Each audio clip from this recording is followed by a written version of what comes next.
Okay, right. Good evening, everybody, and welcome to tonight's Health, Housing and Adult Social Care Scrutiny Committee.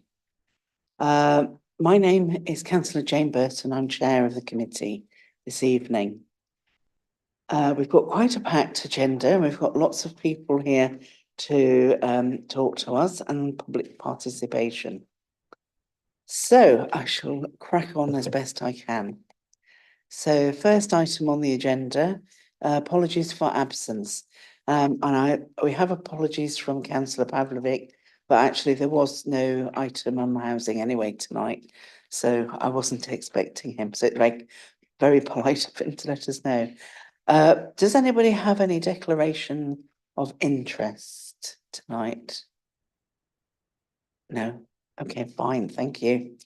Now, we've got a housekeeping issue about the minutes that Councillor Hook raised. Unfortunately, she's not here yet. But if you look in the papers on the first page after the agenda, you'll see she's asked that we amend the minutes of the meeting held on the 11th of September 2024, item 15, community pharmacy provision in York, and to replace, there's a paragraph there. Do you want me to read it out? Yeah, okay. So quite a paragraph. So several members drew attention to access issues for those living in rural wards who further than a 15-minute walk from a pharmacy and often not on a direct public transport route, including those in Skelton and Poppleton who had to travel to Tower Court.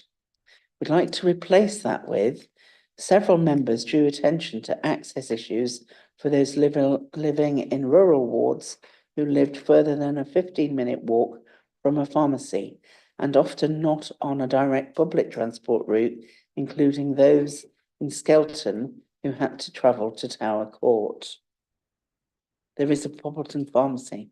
I believe that's the issue. So it would be technically very inaccurate. Is everybody okay about that? Yeah, I am okay with that, but it is worth noting that was what was said at the meeting, and people were discussing how Poppleton had to travel to Clifton. So the minutes are correct as they are, but for the sake of accuracy, there is a pharmacy in Poppleton. I think it does make sense to reflect that in the minutes.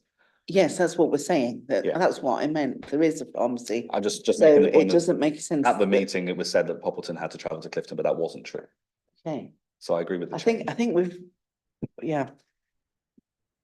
I think they have listened to the meeting, but anyway, we're okay with that. Okay, great. So those are all corrected. That's yours back. And we want to also, pass the minutes of the last meeting of the 9th of October. Has everybody had chance to read the minutes of the last meeting? Yeah, and is everybody happy with those minutes? Yeah, great, okay. That's fine, thank you. Okay, so moving on now to public participation, and we have 4 people registered to speak this evening.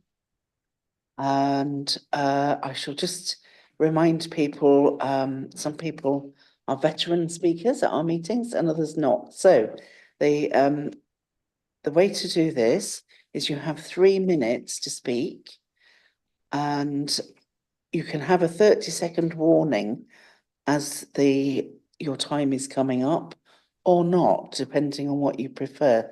Some people find it, it's a bit disconcerting. It's completely up to you what you want to do. But when it comes to your turn, if you tell me whether you want a warning or not, and I can give you the warning. Okay, so our first public participant is Flick Williams, and she's speaking on agenda item 7, questions and comments for the Director of Public Health. Is Flick there? Good evening. Good evening, Flick. So you know the score. Just ready when you are, basically. Chair, elected members, Winter planning and pandemic preparedness.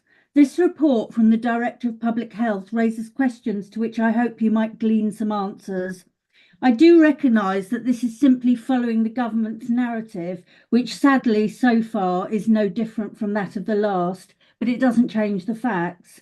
Firstly, why are we talking about the pandemic in the past tense? The World Health Organization regards it as ongoing. For those of us who are immunocompromised or clinically vulnerable, life changed forever in 2020. Why are we equating SARS-CoV-2 with RSV and influenza and categorizing it as purely an acute respiratory infection? It is not. It is a systemic neuroinvasive vascular disease that is trashing people's immune systems with repeat infections.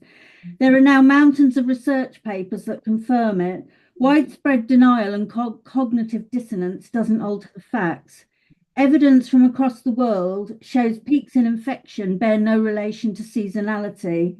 The minimal testing, even in secondary care settings, means the data produced in paragraph 10 is wholly unreliable as a measure to gauge community transmission. Reported lack of sensitivity to home rapid antigen tests to the latest variant, XEC, is also problematic, leading many to assume they have rhinovirus rather than COVID, and transmission continues unabated. The constant downplaying of the threat to health this virus poses is why life expectancy is falling and long-term sickness rising. Immune system damage from repeat infections has led to rises in cases of tuberculosis, pertussis, Shigella, and. Just look at the graphs produced by the UK Health Security Agency.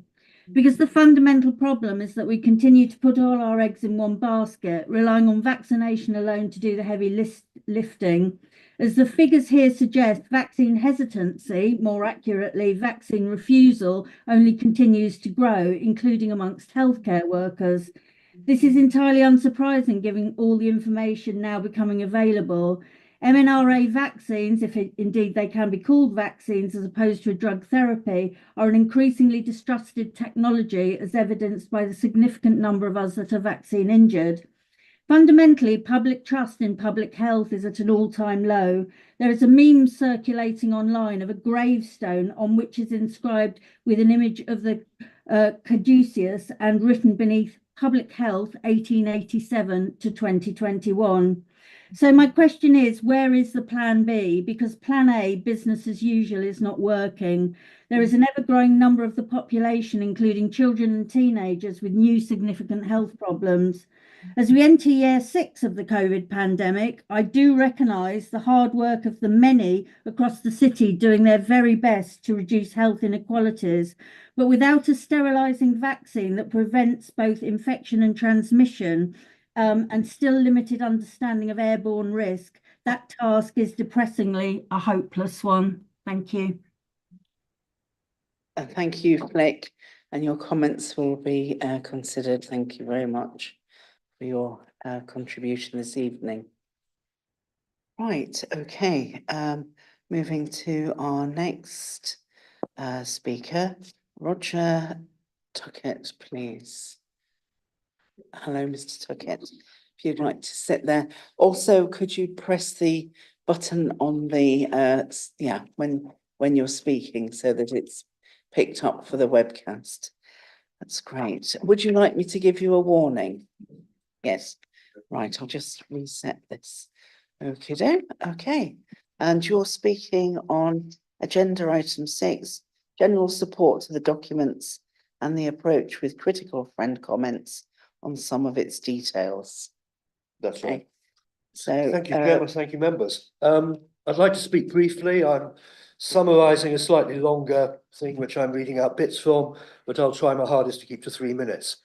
I've been looking through an organisation at the position of autism strategies, not only in York, but also in North Yorkshire and also right across the ICB.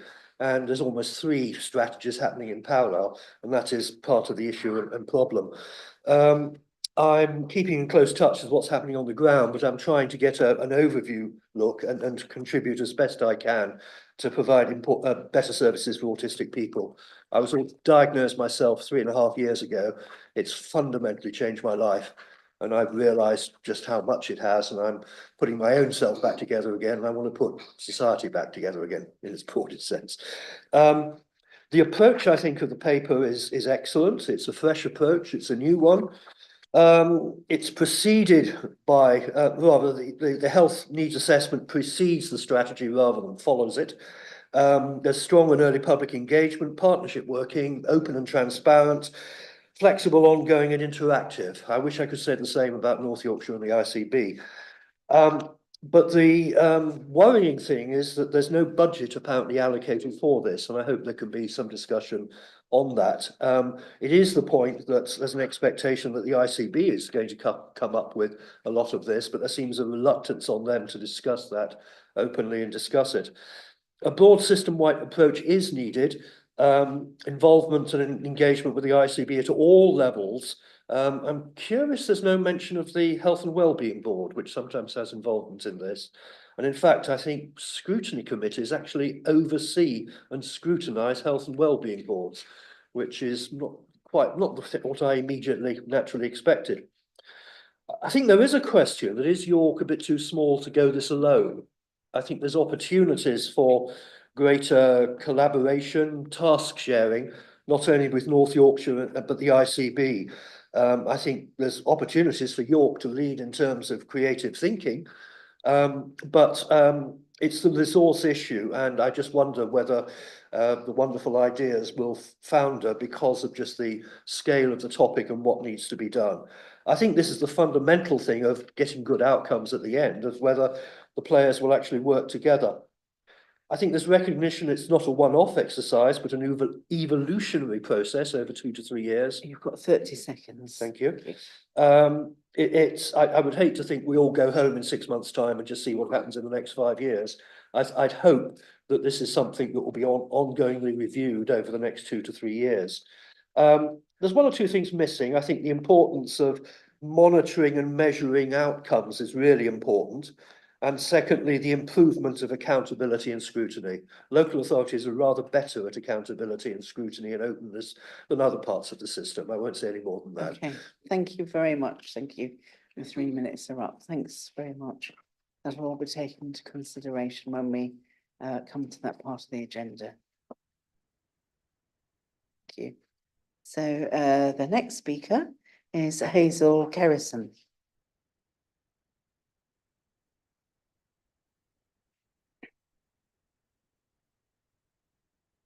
Now,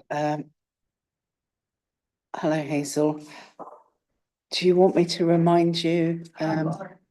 You're okay. Yes, that's okay. Yeah.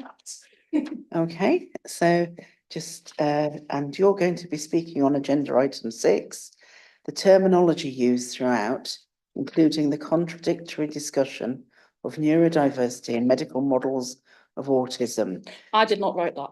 That's not me. Oh, I'm so sorry. I'm fairly sure I didn't write what I was going to be doing. Okay. It's written a scripture. I'm awfully sorry. I've read the wrong line. Oh, right. Autism and ADHD health needs assessment. I'm so sorry. Sorry. No, it made me sound awesome then. You are. There we are. So off you go with the right topic. Thank you. There's an awful lot I could say about the draft HNA, but we've only got 3 minutes, so I'm going to talk really, really fast. Prepare yourselves. First and foremost, I want to address the language used throughout the document. As someone who is not neurodivergent myself and involved in the autistic community for quite some time, it is important to highlight that the term person with autism is often seen as quite problematic. This term implies that autism is something external and separate to the person, something we can just put down at will, and this is just not the case. Being autistic is not something that we can separate from who we are. It's an intrinsic part of our identity. It shapes the way we interact with others, the way we experience the world around us, and it influences basically every aspect of our day-to-day lives. It is as fundamental to our being as our eye colour or height. Now, obviously, language is complicated, but as a general rule, we are autistic. We are not people with autism. People with autism is not only inaccurate, but pathologizing, and it carries an array of implications. And this brings me on to my second concern, is the discussion around the causes of autism and ADHD within the document. Now, I've read through all of the cited studies this week, and trust me, this took considerable amount of time. And I feel that in some cases, the research has been either grossly misrepresented or in parts maybe even not really understood. And a key example of this is the part about environmental factors linked to autism. Now, at best, the statement, which I'm not going to read out because it's too long at time, is an overgeneralization of the data, but at worst, it could be considered a misrepresentation of the findings. In particular, the claim about environmental factors such as air pollution and pesticides, which when I looked through all the studies, I could not find a single reference to or evidence for. And this raises several important questions. Was the reference just missed or inadvertently omitted? Or perhaps more concerning, is this information simply unsubstantiated? Oh God. And as I'm sure everyone can understand, when you're presenting information as fact without clear references and evidence, it is troubling. And although it's may in the greater scheme of things seem like a small issue, it does raise serious concerns about the accuracy and credibility of the document as a whole. And unfortunately, this is not a new issue either. This is something I've spoken about before at previous other meetings on other topics. Science communication is obviously a really complicated topic, and my own experience of this is very limited to teaching alone. But I do believe that if you're going to represent these sorts of findings, especially when it comes to sensitive topics, it has to be referenced correctly, cited correctly, and misleading or exaggerating statements can contribute to the harmful stereotypes and stigmas around the topic. And this detracts from the real issues we face in society, which are often more social, economic, or systematic barriers. I'm running out of time, so I'm going to jump to the end. There are a lot of people there's a large community in York of neurodivergent, of your people. Oh God, it's okay. Basically, York Disability Rights Forum are willing to help with the data collection of this document, and my words have fallen away. I've gone over time now. No, that's fine. You're actually within time. Okay. Yeah. Have you said everything you want to? Okay. Well, thank you very, very much for your contribution, Hazel. That will be taken into consideration. I'm sure that the offer for help from YDRF as well when we come to discuss that and make recommendations. That's lovely. Thank you. So finally, the final speaker tonight, Dr. Laura Fox. And she is talking about, you've already had a glimpse of this, the terminology used throughout, including the contradictory discussion of neurodiversity and medical models of autism, discussion of the research used within the study, especially in relation to autism and mental health. Do I need to press a button? There we go. Would you like a 30-second warning, or are you Yes, okay if you would? please. Can't Okay, multitask. right. Mine's not as well written as that. It's more a collective sort of points of bullet points. I took this to our research lab earlier and we all have chipped in a bit. So it's not all completely me, but it's a group of researchers at the University of York. So there's just a few concerns about the document, and apologies for not looking at you. I'm going to desperately stare at this phone. There's a lot of inaccuracies throughout the report, and the language used throughout is likely to be distressing to the population that is meant to be helping. Just a few points on the language specifically. There's an incorrect definition of what neurodiversity and neurodivergent means. They're two very different things. Neurodiversity is a movement that explains that all human beings vary in the way that our brains work. It's not the opposite of being neurotypical. They're two different things, and that would need to be corrected. The causes that you describe are inaccurate, as is the description of epigenetics, and that came from a geneticist, so I won't explain that any further, but she's more than happy to help if you would like her to. This doesn't align with the medical model, so you're speaking about neurodiversity, but then you are talking about a language which is not identity first. I'd urge you to change that, given the preference of autistic people, not only in the local area, but of a wider sort of level. There's plenty of research that's out there to say that most people prefer identity first language. There's quite a lot of othering language throughout, such as terms such as they may not understand phrases, such as to pull a leg, which could be quite isolating. Furthermore, you're grouping all of these individuals together. So not all autistic people or people with ADHD are the same, and this is especially problematic if you're looking at this from a health and social care perspective. You also open with discussing strengths and not vulnerabilities, which seems slightly counterproductive given that it's a needs analysis. So I understand that neurodiversity absolutely says that people have strengths and difficulties, but sort of putting aside that vulnerability is probably not useful. And throughout the lack of evidence, and the evidence that is used is often not from the best of sources. You mentioned that children in deprived areas are no more likely to be autistic, but that varies massively from national data, especially on free school meal data, which I know is not ideal. There's also a comment that says there's not any data on mental health, but we know that this is readily available from NHS Digital, and there's lots of research projects that have explained this, like Millennium Cohort Study, and everybody have markers of this. Similarly, there's a massive data set on criminal justice and youth justice that has markers of primary SEND need, which is linked to the pupil database, which could absolutely be used to help support that. As an example on page 11, I'd really like to see a reference for where the percentages of autistic people with ADHD diagnosis is from. I'm not actually sure if that's autistic people with an additional diagnosis of ADHD, or if you're talking about traits, because they're two very different things. And on this, a really big important point is that you're grouping autism and ADHD together, and this is a very new thing. You couldn't be diagnosed with both about 10 years ago. If you're grouping them together for this reason, then the report needs to be much more integrated and nuanced. If this needs analysis is just being created because it's stated, as stated at the beginning, you need to have one, why are you lumping ADHD in with autism? Like, it needs a little bit more thought behind it. You've got 30 seconds. Oh my God, right. Age is a slight issue. Autistic children are going to have very different needs to adults. You're also going to have to deal with parents. We're working with local parents on lots of things like mental health. And there's a big cry for support. I will skip over that. The co-production we find is quite challenging. Given past experience of working with people, autistic people on co-production, I would imagine that there would be uprising from this sort of document. So please work with them and talk to us. And then finally, just to echo what Hazel said, there's quite a lot of us, not only at the University of York, but at the University of St John as well, who are working in this exact area and have masses and masses of research and data behind us to help you. We would absolutely help you on this if you would reach out to us, along with some of the parents that we're working with, I'm sure would be up for it as well. Okay, thank you very much. Sorry, indeed. that was a bit of like a stream of consciousness for you all. No, not at all. That's and another offer of help there. So.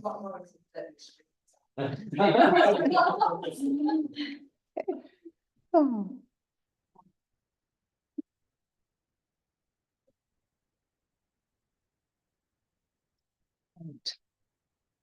Okay, sorry, so the next item is item 5.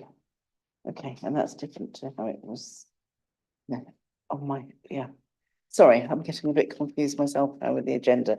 So the next item on the agenda is item 5, which is urgent care delivery review in York and the East Coast, an update on the emerging integrated model and next steps. And I think we've got, please, have you got, can you all fit on at the end there? Is that? Yeah. So we've got Sean Macy, who's the Assistant Director of Pathways, York Place, Humber and North Yorkshire ICB, Claire Hanson, who is Chief Operating Officer at York and Scarborough Teaching Hospitals, and Dr. Victoria Blake, Director of Urgent Care and Nimbus Care. Okay, so really over to you on this. Thank you. So if I briefly introduce ourselves and some of the lead up to this, and then colleagues can explain some of the progress and plans. So this started, I guess, with NHS England releasing a specification, I think it was back in 2021, for integrated urgent care services across the country. And a lot of the rationale behind that, I think, was around, we probably realised that urgent care is quite a complex system to navigate for patients and our population. And we kind of heard that over the years. So alongside the specification, we did some engagement with our local population, working with Health Watch to understand what some of the issues were around accessing urgent care. And we found that there was quite a lot of kind of confusion with patients. We've got NHS 111, we've got GP out of hours, urgent treatment centres. It's quite a complex system to navigate. So as part of that process, we worked with colleagues in the hospital and with our local sort of providers of healthcare services to draw up a specification which covered off urgent treatment centres, the GP out of hours services, with a view that we would take a view as to how we integrate those services with 111 and the wider urgent care system. And that resulted in York and Scarborough hospitals being awarded a contract from, I think it was April this year that started for the delivery of those services. So I think, as the title suggests, it's an emerging piece of work. There's a lot of complexity, a lot of system partners involved in this, but the aspiration is really to make that patient experience more straightforward, to reduce sort of duplication and increase our efficiencies across the service, and really to improve those services for patients and for the system. So if I hand over to colleagues, they'll be able to explain some of the really good work they're doing. Thanks, Thank Sean. We won't take too long. So I'm Claire Hanson, just in case you got mixed up between the doctor and I'm not. I started working in York and Scarborough just over a year ago, and we've been working on delivering the integrated urgent care development, really. And I'd say we're probably about halfway through that. We've got, obviously, we've got UTC in York that's co-located with our ED. And we've been working with our teams to rotate staff into that. We took that over from a private provider. There were across the UTCs in York, Scarborough, Selby and Malton. There was limited opening times because of workforce shortages when we took that over, and we had limited staff that were transferred across. So we've been working on being able to address those gaps. We've then taken it a step further in working with our Nimbus Care, who are our partners in GP out of hours, and introduced in September a joint information system that means all of our teams are on the same information. It can be shared really easily with our GPs back so they can see what's going on there. And what it's doing is enabling us to progress that partnership, really, in developing where we need to go to avoid that confusion as to where people need to be accessing which care.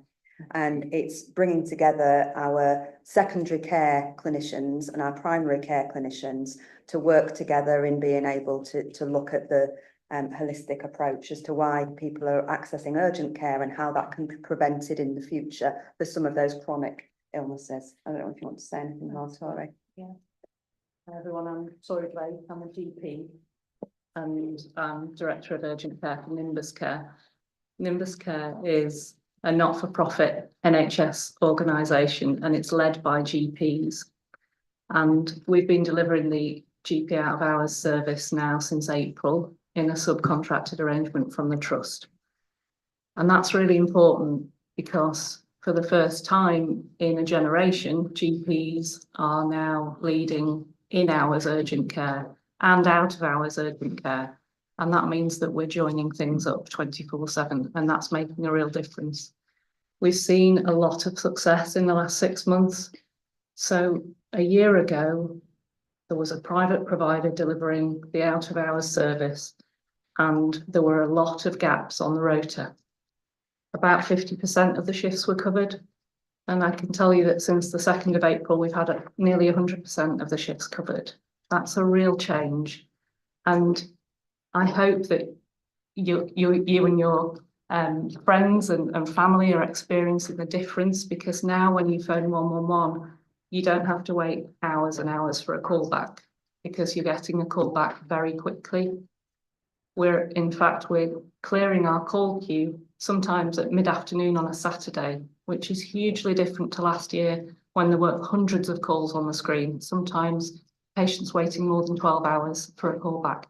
So a real difference, and we're really pleased to be working in partnership with the Trust to deliver this new service.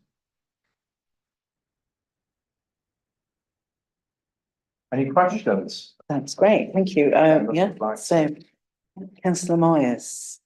Yeah. Thank you, Chair, and thank you for the paper and for your introduction there. You led me into the question I wanted to ask about out of hours. there was a large amount of concern about the previous provider of out of hours. So I wanted to ask about the publishing of data, because reading the report is really welcome, and what you've mentioned from Nimbus Care is obviously welcome as well. Is there a way, is there somewhere where it's published that we could bring it to a future meeting so that we can monitor that data of the out of hours service and the improvements that we've seen?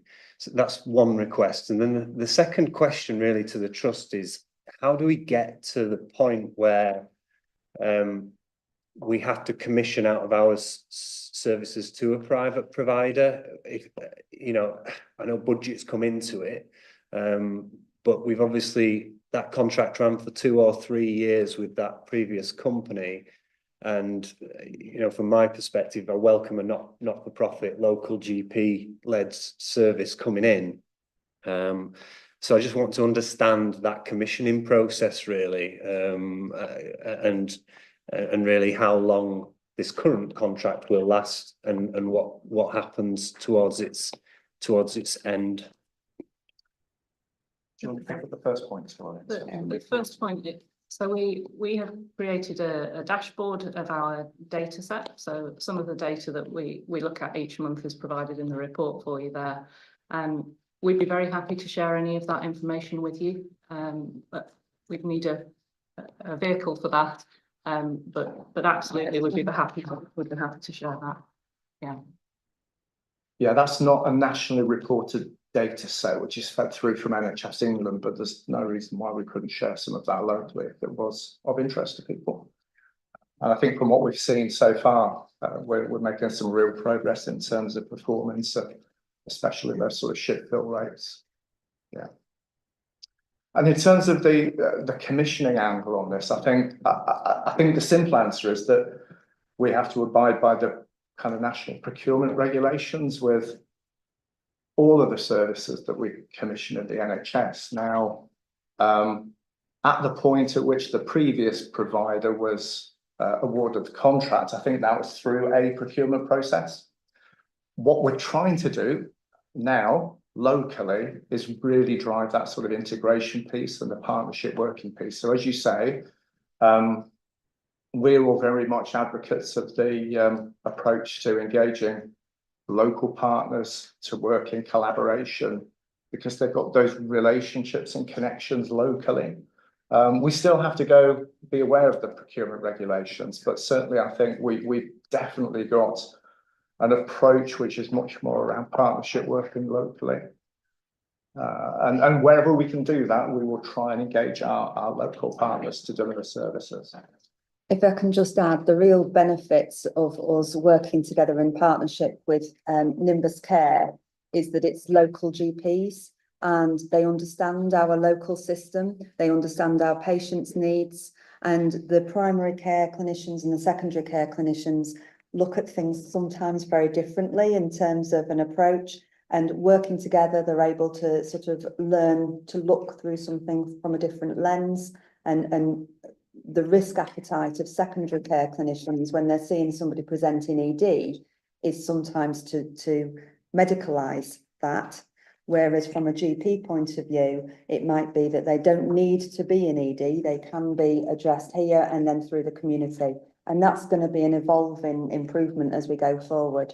It's a real opportunity, and it's quite an exciting programme that we've been given. Okay, Councillor Rose, you're next. Thanks, and a really useful paper. Lots of really interesting things in here, and lots of conversations offline that I'll have later with various other thoughts. But I just wanted to call out the 50% one, and thank you for calling out as well. I think that's a huge success story to go from not filling half of the shifts to filling 98% within less than a year. I just wanted to try and get an understanding of what the outcomes of that 50% were, what the difference that has made on the ground is. I know it says 97% are now within the target times allocated. I don't know what the number was before, but the outcomes, I guess, is one step further than that. What were the consequences of an out-of-hours service that wasn't doing what it needed to do, and how has that changed over the recent time. Well, I'm going to defer to Sean. really poor patient experience for a start, which, you know, we all try and do the best we can in that respect. But I think the practical result of that was more patients pitching up in the emergency department, which inappropriately. And we're doing the very best we can, you know, in terms of the massive demand on emergency services to keep that service as clear as possible for the patients that really need it. So the more that we can catch upstream in terms of minor illness, minor injury, and keep that out of the emergency department, the better that flow will be through the hospital. And patients who really need that care will get it sooner. What we were seeing as well was a backlog of calls that were going into the evening. So what happens when you don't get a call back when you phone in the afternoon is that you get woken up at 1 a.m. and that's not good for patients who are poorly or elderly. And so having a quick call back is really important because it stops people going to ED, it stops people seeking care elsewhere, and it just improves their experience, doesn't it? And the other thing that happens is that the calls would then land with general practice in the morning. So it doesn't provide out of hours care, it just bounces it to general practice and then the 8 a.m. rush, which we know is a problem as well. So now that we're providing 24/7 urgent care, we've got ownership of that and we're delivering it in a way that makes sense for people again. And one of the advantages, I think, of that 24/7 wraparound from GPs is that they can hand over from the out of hours service back into mainstream primary care through the day as well, or signpost people to the urgent treatment centre. So it's a lot more joined up. Yeah. So Councillor Maroney, you're next. Thank you, Chair, and thank you for coming along. Could you give a brief overview about how you've managed to cover so many more shifts? And secondly, do you have any hard data on you managing to, forgive the jargon, get it right first time rather than people bouncing around? Thank you. Yeah, how have we covered all the shifts? I think that the main thing that we've done is we've changed the culture in out of hours. So we've made it a place where people want to work again. The most important thing we did was to switch computer systems. So we changed our computer system to a digital platform that the vast majority of general practice uses. So overnight, we went from a computer system that looked unusual to GPs to one that looked exactly like home. And it has all the patient data on it, all their medication lists. It looks like it was during the day. And all of a sudden you feel safe working in that environment. And so better for clinicians and better for patients. That then brought our team back to us. So lots of people had left out of hours because they didn't really like how that was working. You felt a bit blind. You didn't feel as though you could deliver good care. And so you change something simple like a computer system and all of a sudden other things fall into place. So I think that's probably one of the key things. Your second point, getting it right first time. Right. So when a patient calls, are they getting what they need? Well, they're getting what they need because the GP who's speaking to them can see their full clinical record. And forgive me, it was more about, have you got any early data showing that that is happening already, even though you're taking early steps? In terms of the numbers that transferred through from the UTC area, so we've got staff that are transferring between GP out of hours and our urgent treatment centre. But if we talk about the ones that we capture patients that have been seen in those areas and have to be passed back through into the ED at both York and Scarborough. And we do have those numbers, and it's not many, but that is around how we make sure that people are able to get the care right first time, because we've got the teams working together. You don't need to move people around or bring them back at another point because the teams speak to each other. Yeah, that's right. That's right. The referral rates from out of hours into ED is very low. That's true. Our conversion rate from speaking to people on the phone to seeing you face to face is about 25%. So we see about a quarter of all people face to face. And I think it's equally important to make sure that our partners are signposting patients around the system efficiently and effectively as well. So part of this is educating the public in terms of where they should go first time appropriately. So there's a big chunk of work I think that we can do around that. But knowing that people will present inappropriately sometimes for all sorts of reasons. I think part of this program of work is really around making sure that we've got those connections so that people are directed to the right service as quickly as possible. That's a big part of this. Yeah, that includes self-care, that includes pharmacies, as well as GPs and ED. There's quite a lot that we need to do around enabling people to look at those and be able to use those confidently as well. Councillor, so is that all? Yeah. Councillor Runciman, yes. I'm very interested in your next steps section and the rollout of urgent treatment centres. The Scarborough one has opened not very long ago. And when will that extend into York, into the city? Because it does sound like a very good idea. So we have urgent treatment centre in York, and it's co-located next to our ED. So it's already there. We've got it in Scarborough and we've got it in Selby and Malton. The next steps is about bringing the GP out of hours teams and the urgent treatment centre teams together so that from a patient point of view, it doesn't matter what time of day it is. You are accessing somebody to deal with your minor illness or minor injury. And that's why it's really important that our primary and secondary care teams work together, because we've got ED teams skilled in minor injuries and we've got primary care skilled in minor illnesses. So bringing them together so that you've just got one door, if you like. That would include night as well. Yeah, right, that's fine, thank you. Okay. Councillor Hook. Thank you, Chair, and apologies for being a bit late with the horrible traffic today. I'm really impressed about just using systems, because that always makes sense. If you've got a good system that works, why not use it and extend its use?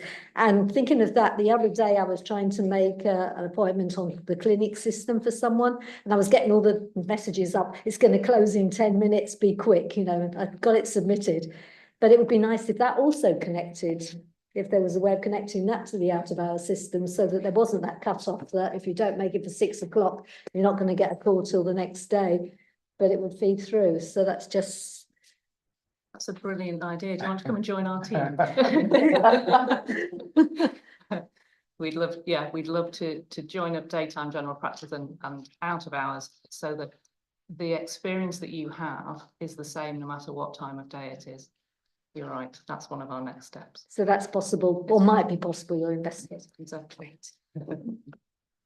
That's what we're here for, to recommend. So that's very good. We have a gold star. We have Councillor Vassy.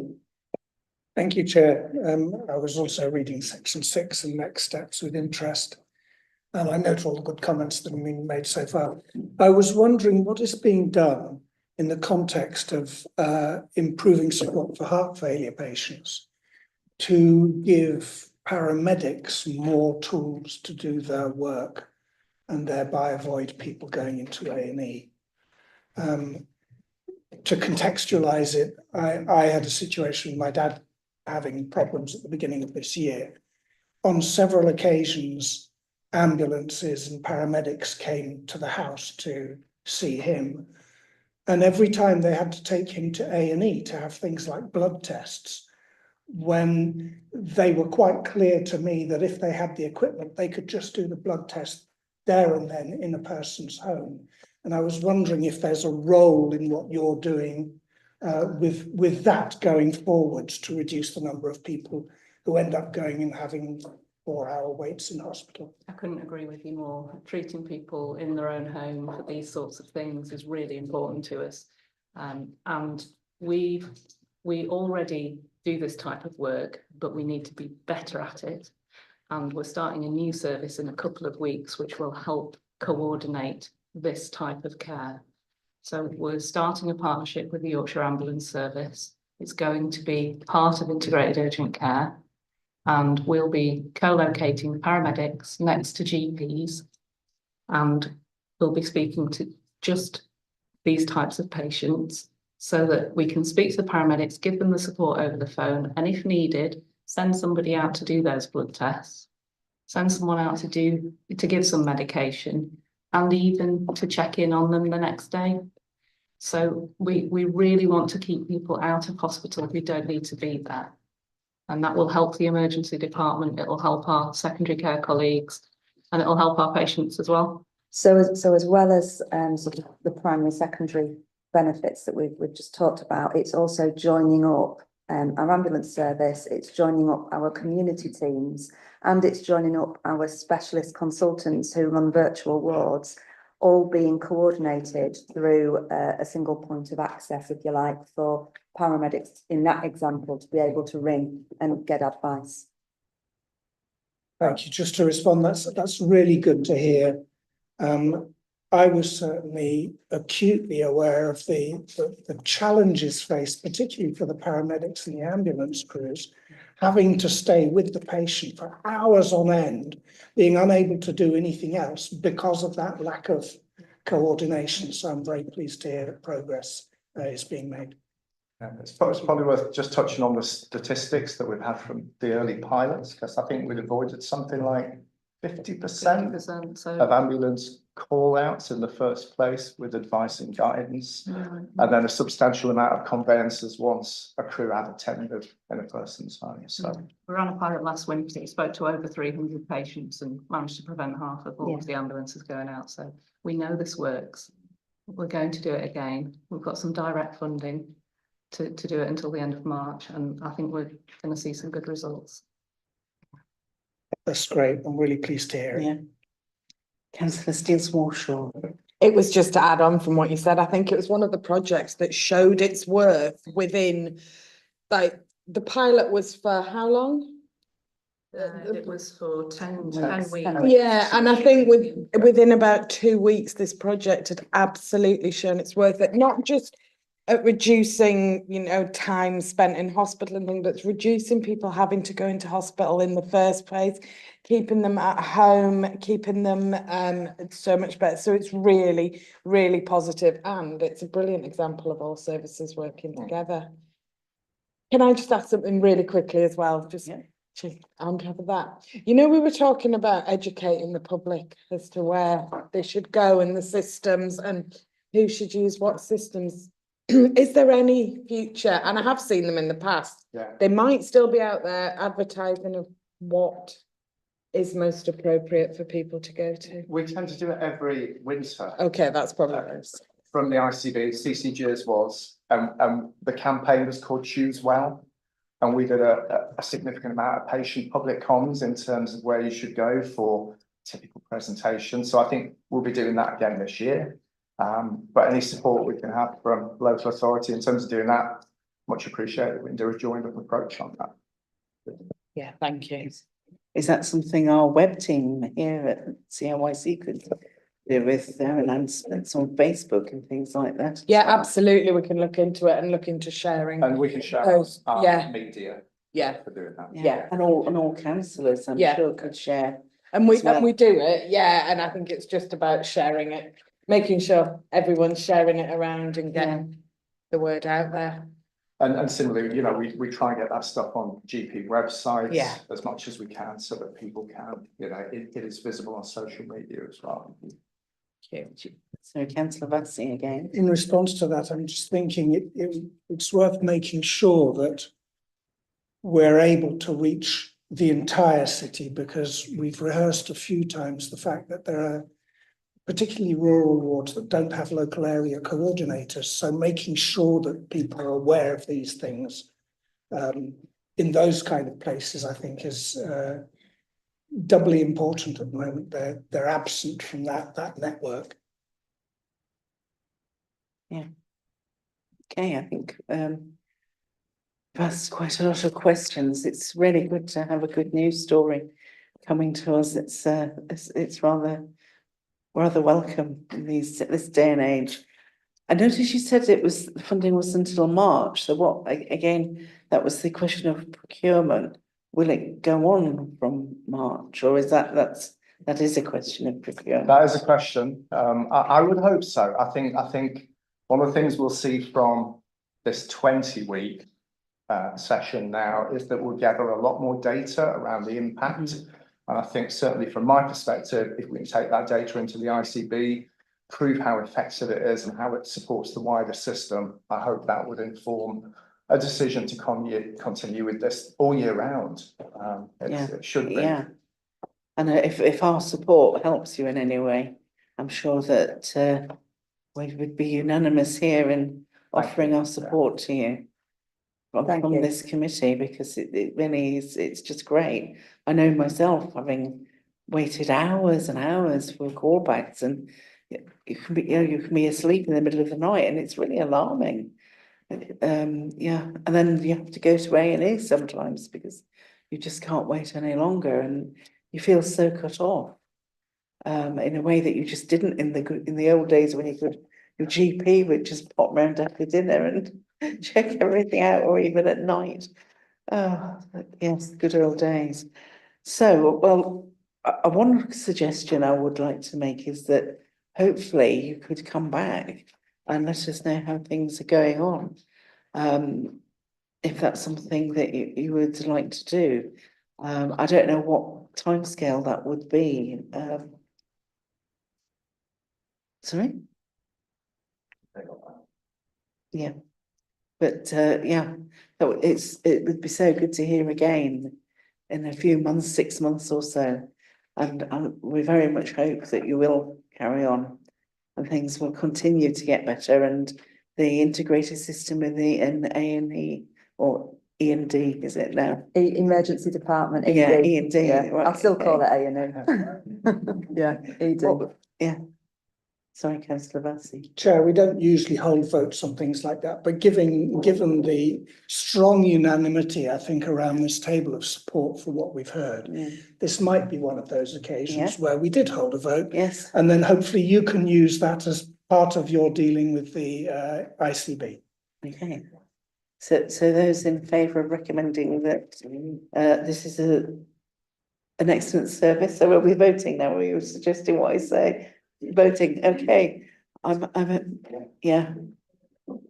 So you have a unanimous vote from this committee in support of what you're doing. Thank you. We'll come back definitely and tell you how it's gone over the winter, and share that data with you. And thank you for what you're doing as well, and thank you for making things better. Thank you. Well, it can only be a win-win for everybody. So thanks ever so much for coming along. Thank you very much. Thanks.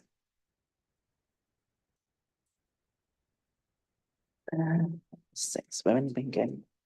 Is everybody okay to plough on with the next? Yeah. Okay.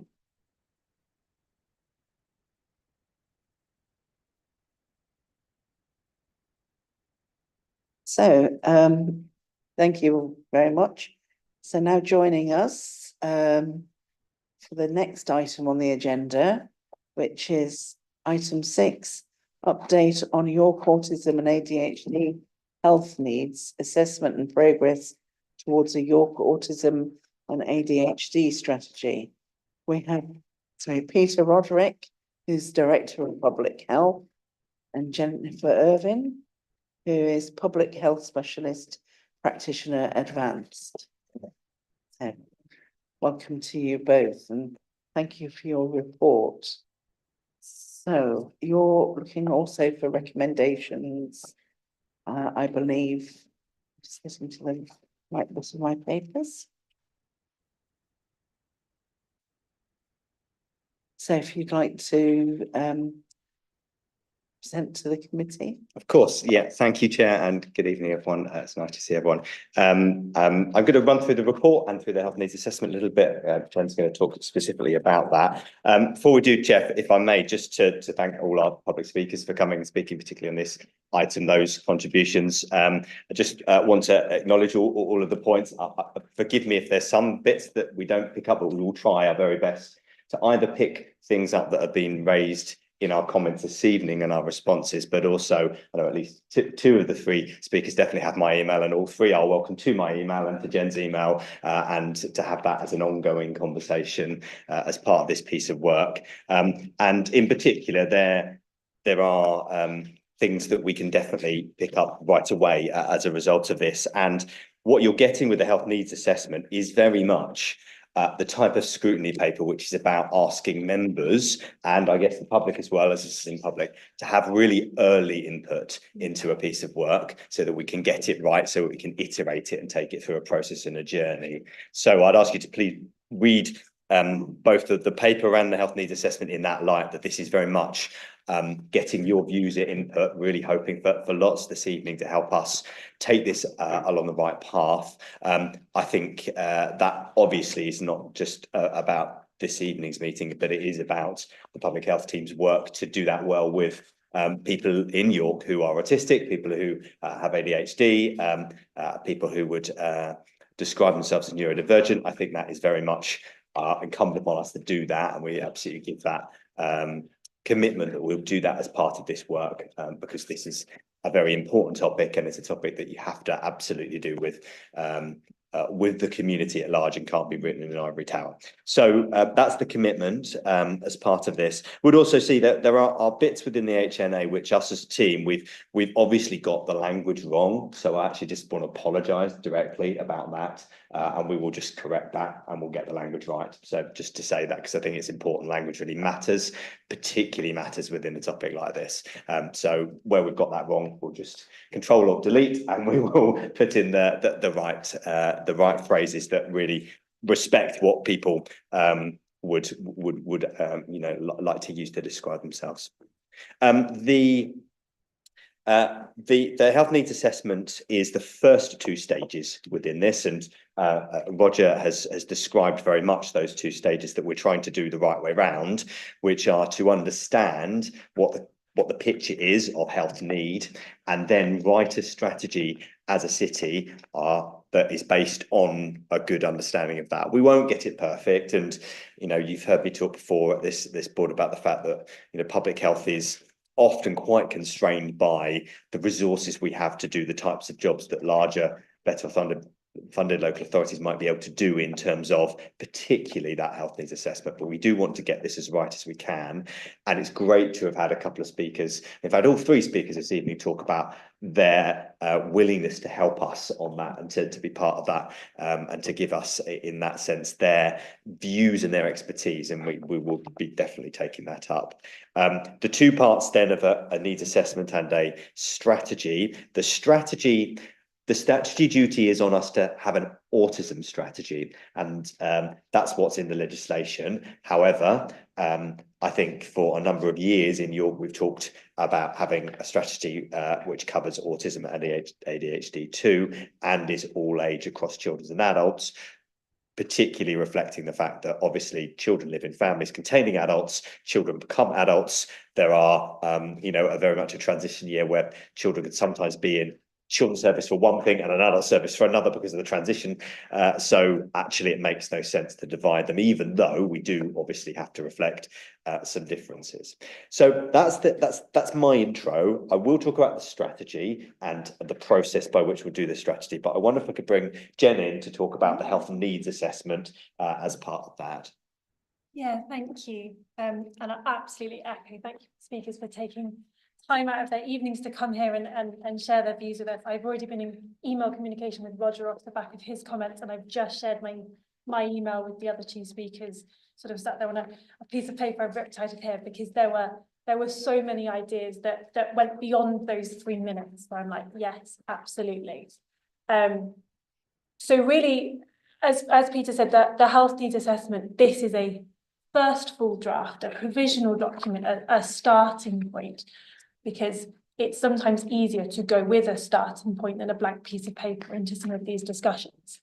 And so the health needs assessment was aiming to sort of say, based on the local data that we have, which is imperfect and frustratingly incomplete in places, but based on what we have, here's what we think we can say about York specifically. And then absolutely reflecting the comments this evening, it was attempting to look at where that matches or mismatches to national research. And I am absolutely going to take the University of York's very kind offer up on some expert guidance on that, because I'd be daft not to, wouldn't I? The outcome of that is to have a talking point, a document that we can use for a conversation around the lives and the health needs of people in York who are autistic and who have ADHD. And I think that that's what this is. And I would just, I would encourage everybody to read it as such, as a starting point, as a document that we are going to move on and have a really iterative process through. I didn't want to produce, here is the needs assessment, and then we can talk to you about the strategy. Actually, we're going to talk to you about both of those things all the way through this process. We've also tried to talk about some positive things, and I'm really keen to talk about some more. I think one of the speakers was saying there are so many strengths to bring out, and I'm really keen to do some more of that. There were a few pieces in there that I've started to do, and I absolutely want to build on that in this piece of work. And then the final part of this needs assessment talks about some examples of really good practice, some things that we potentially can build on in York, work that's happened elsewhere, whether that be national guidance or a sort of leading charity on the topic is going, this is a brilliant way of working. This works for people, whether that's designing services, designing buildings, designing ways of communicating in sort of, letters and the leaflets and all the other things that our services give out. So that's where we sort of leave the needs assessment at the minute, on some examples of things where we've seen elsewhere, and they are just examples because there's lots more, but examples of things elsewhere that are examples of good practice that we can then take to the community in York and go, what do you think about this? Is this something that makes sense for our city as well? Thanks, Jen. And a couple more things from me on the strategy. I think the strategy, the needs assessment brings in a couple of new sort of pieces of data. Particularly, we're lucky in public health to have the Population Health Hub, which is our little joint unit with the ICB, which has good access to primary care data. So there's quite a lot of data in here about what we can pick up within primary care of the health needs, I guess you might sort of talk about the long-term conditions that people who have ADHD and autistic people have within the city. That's imperfect, I would say, because what gets written down in primary care is not everything that exists out there in the population. You've got to have a diagnosis, have it written down.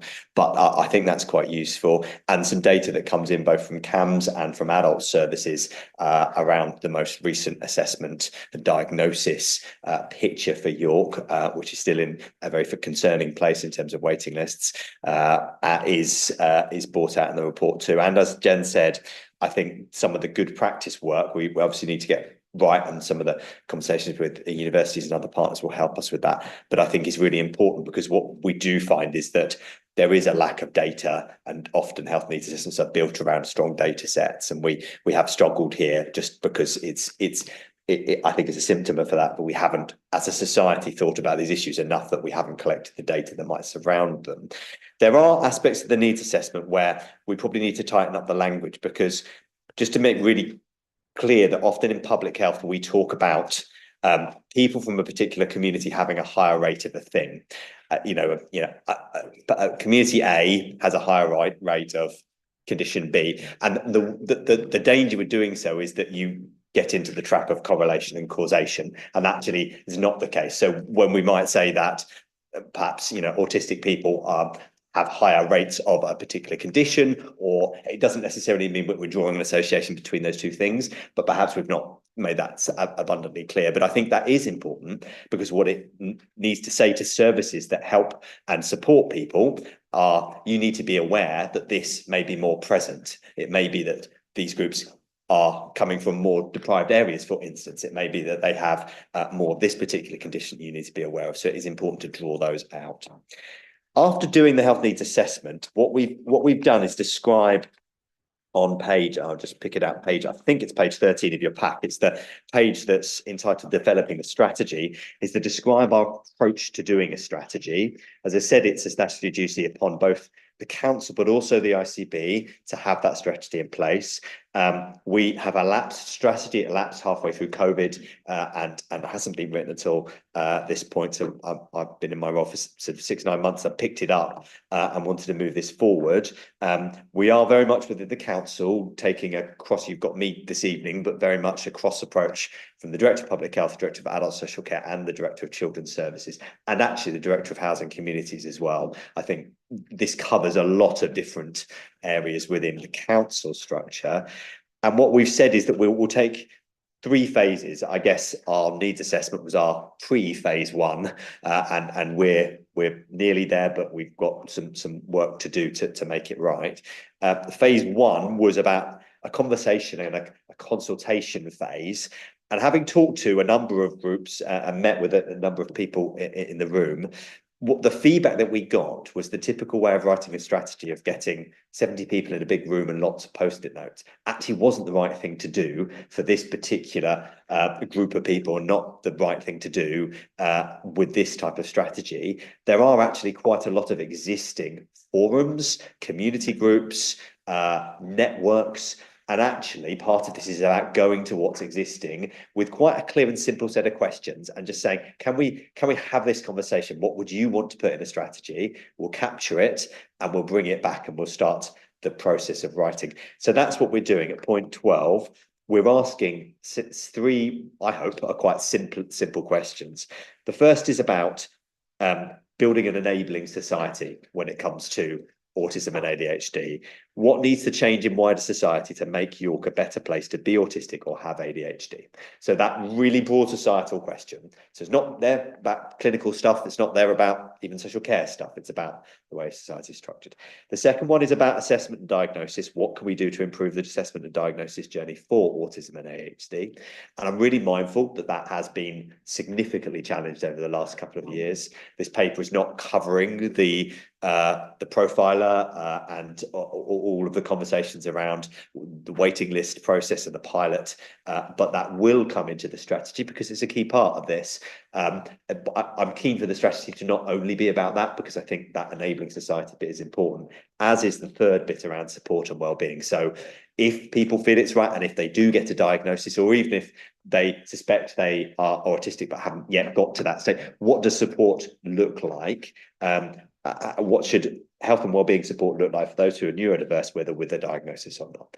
So we're using those questions. We're asking various groups, Parent Carer Forum, the Send Improvement Board, YIC, Disability Rights Forum, all these various forums, going out to them and saying, please, can you have that conversation? Please, can we capture the feedback? We'll bring it in. Phase 2 will be writing that down on a bit of paper, again in draft. This will be quite iterative as we go through. We'll always be imperfect before we go to a bit of a public consultation on that, put it on the council website, ask the public in general to comment, and then publish it at some point during 2025.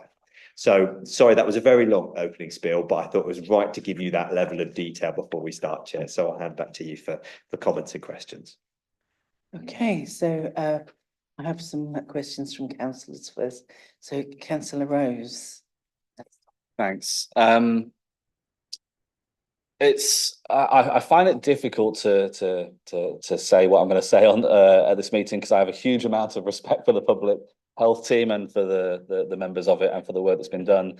And I always try to look for all of the positives I can. So the positives in this case for me, in my many thousands of words of notes on this I've got, are that the points 12 ABC, the 3 points are good.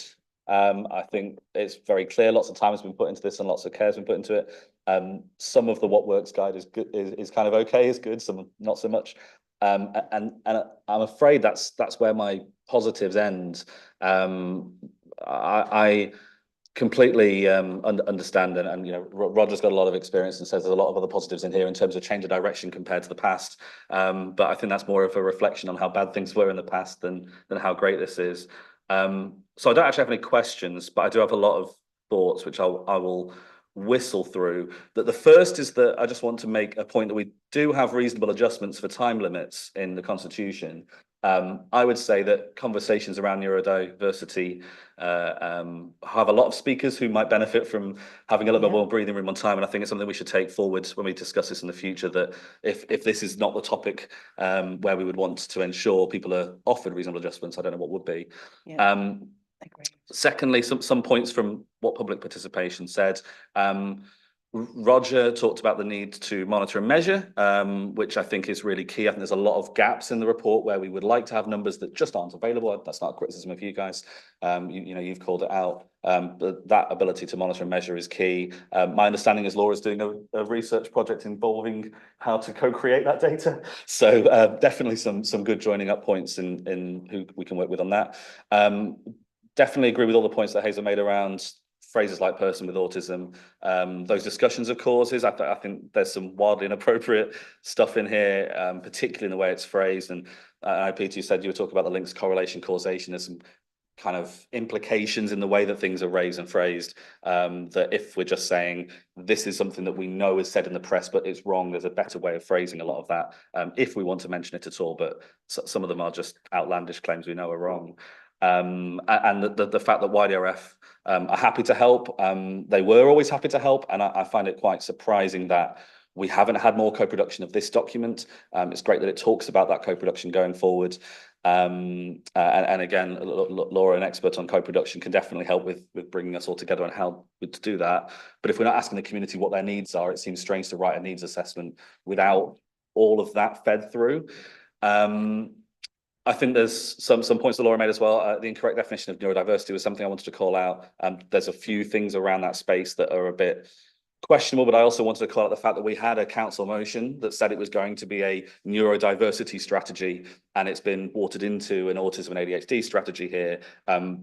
This is fine for the needs assessment. You know, we might need multiple needs assessment for different aspects of neurodiversity, but particularly with the overlap, and it's noted how big that overlap is between autism and ADHD, but also the overlap with other neurodiversity. I think it is key that this strategy is a neurodiversity strategy, as we as a council voted.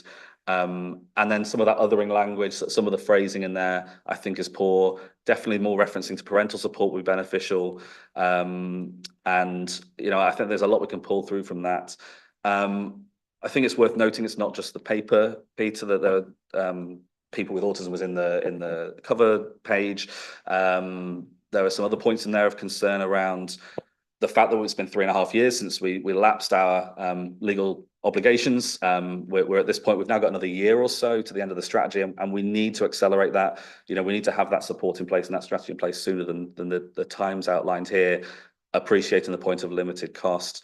It was noted about the out of date autism percentages. 1.5 to 3% is the latest reliable data for autism, but it's also for ADHD, estimated sort of 12 to 15%, and it's saying here 3 to 4%. But in the US, for example, 6% of adults are diagnosed ADHD, so we know it's more than that. And there's plenty of other data around there. 7% of kids in the US have moderate or severe ADHD diagnosed. I think there's not much else that I want to call out. Just to call out one bit of data that is missing is that bit around how many people are on the holding list, the not real waiting list.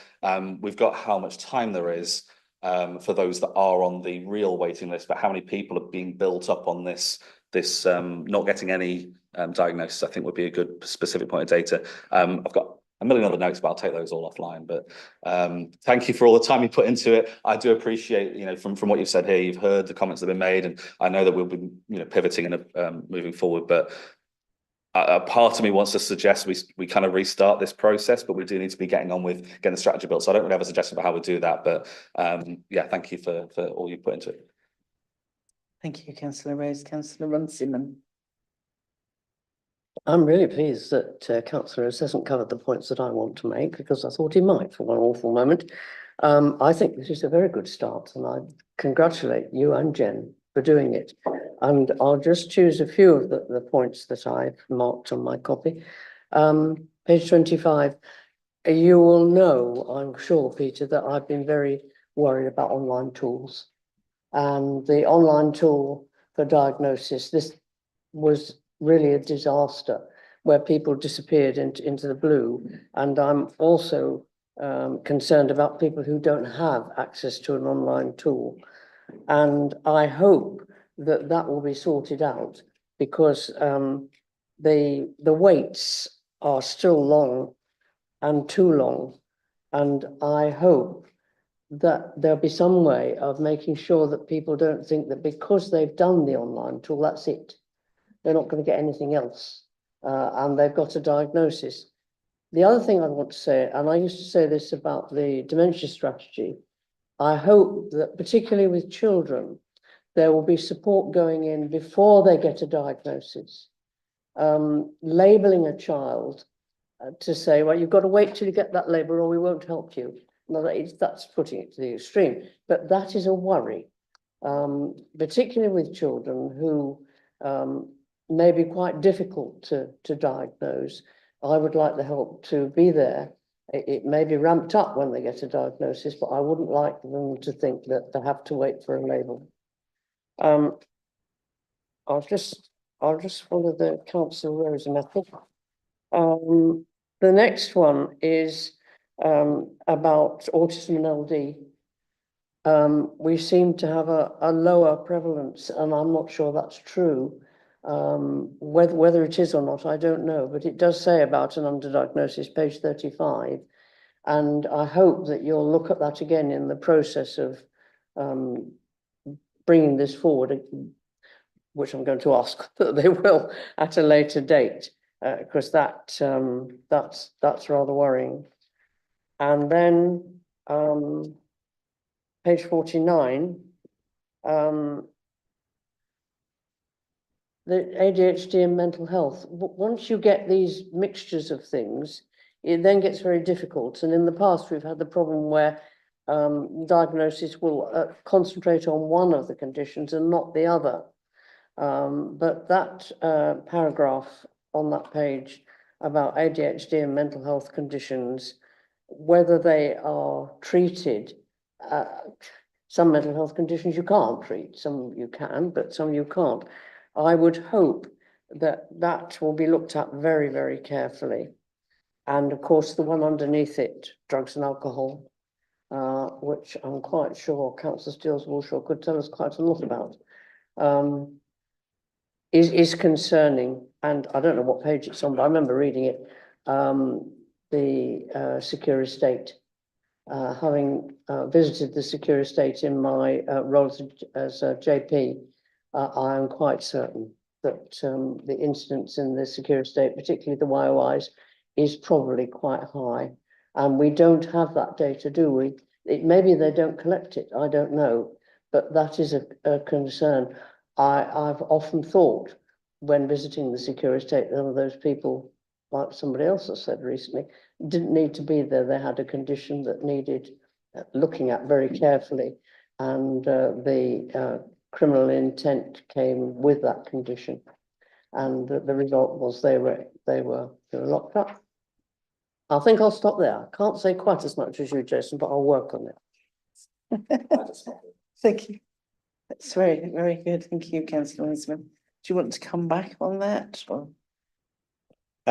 Yeah, absolutely. Thank you for both sets of comments. I mean, I think on that last one, young offenders institutions, often it would be hard to link that back to those who are York residents rather than in the institution itself. So yeah, but I absolutely take the point of Councillor Huntsman. There's some really good bits there. Your point around low prevalence, you're absolutely right that for many years there has been a marked difference between the number of people on a learning disability or autism register in primary care in York compared to other areas. It's one of our sort of red flags in terms of pick up, and particularly for those with a learning disability, that should lead to them having a yearly health check and the benefits of having that physical health check. And if you're not on a register, you don't get the check. So actually, this is really, it's not just about having your name down on a list somewhere, it's about missing out on the key essential healthcare. So that is, it's a concern.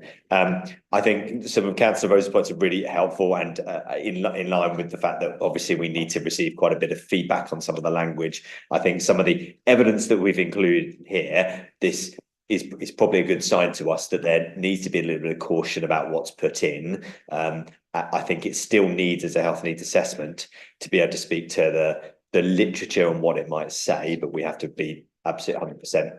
That we're using those good sources, and that it also couldn't be misinterpreted about, you know, the various bits and pieces within here. I think that we talked about, and you made a point about the council motion around university strategy, and wanted to specifically pick that one up. We've had a lot of conversations about what this should cover, and I don't think we're yet at the point where we have made 100% decision. So really happy to take committee's view on it and to go back and reconsider. The representations we have had have been around bringing in bringing alongside autism and ADHD a number of other circumstances which could lead to someone being neurodivergent, neurological conditions, and the list could go on. And I'm no expert in this, as I'm sure you can imagine. And actually, potentially, is there a worry that these two areas where there is a discrete set of services, there are a discrete set of support groups, discrete set of charities that work, actually, is there a worry that we would almost water down what we have in our statutory duty around an autism strategy too much? However, the devil's advocate on the other side would say, actually, then we're missing out on groups of people if we don't include them. How do we pick that up? So it is a bit of a live debate. Really happy to get a committee view on that tonight. We'll go back and look at the council motion on that as well.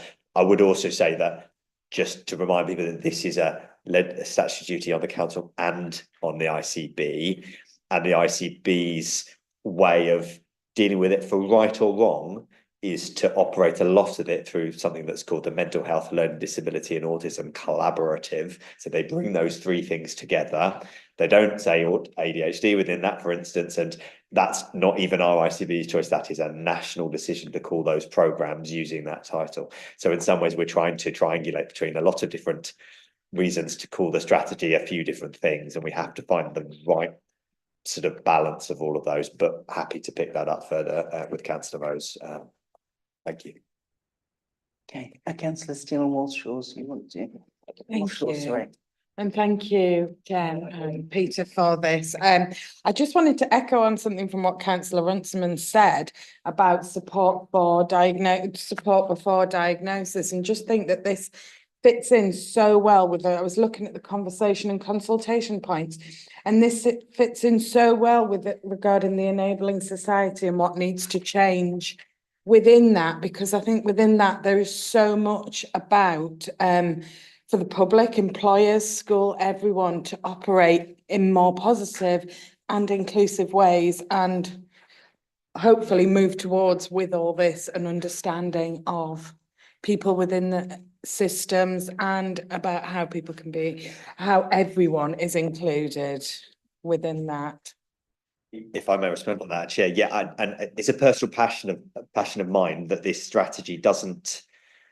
It absolutely needs to talk about the assessment, the diagnosis issues. It needs to talk about clinical and non-clinical routes of support.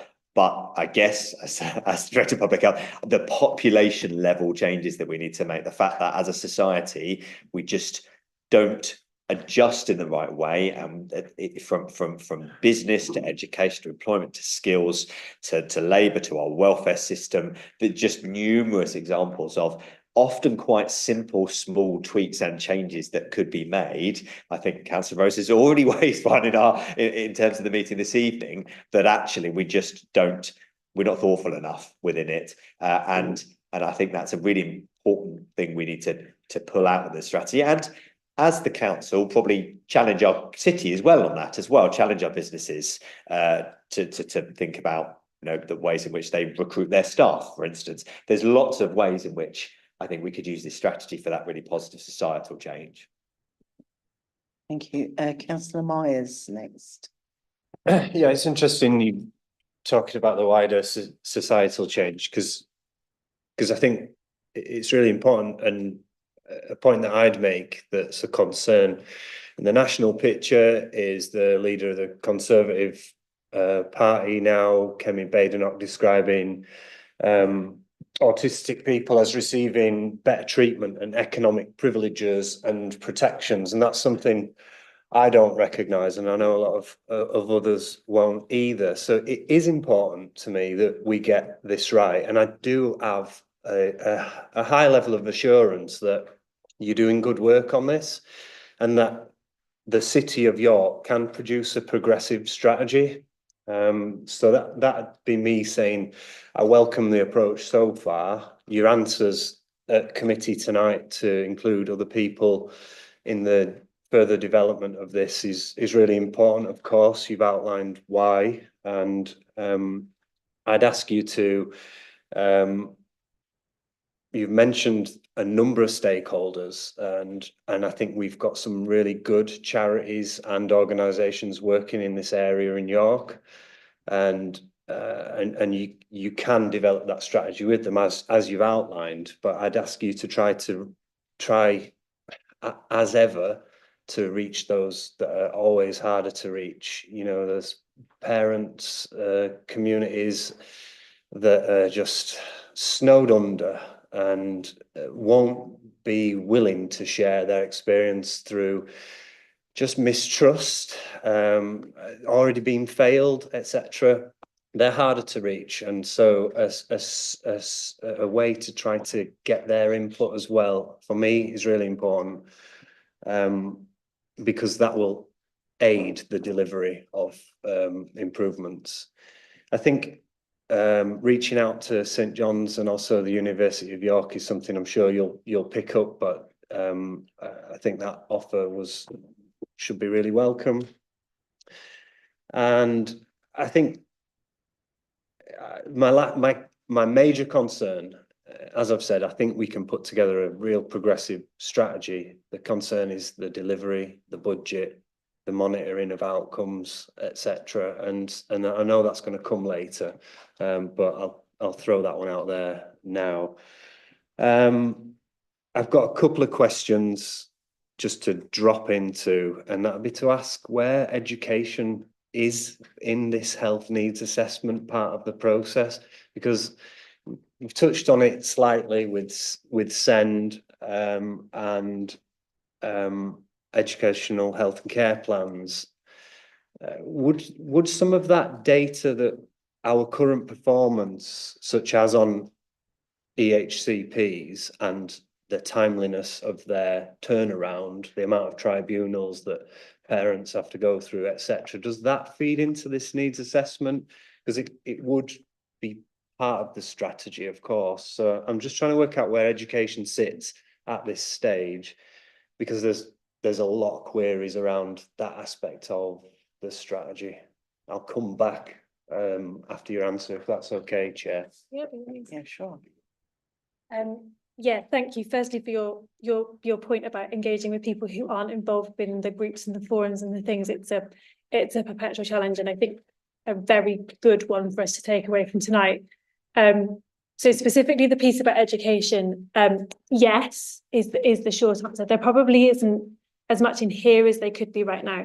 So it's always the way that data is structured a little bit, isn't it? So if we're talking about autistic people, autistic children, we have fairly clear data. If we're talking about ADHD, we don't so much, because the way the EHCP process is structured is it's a little bit more about the primary challenge in terms of accessing the curriculum in school, rather than what a child may or may not have a diagnosis for, or be waiting for a diagnosis for.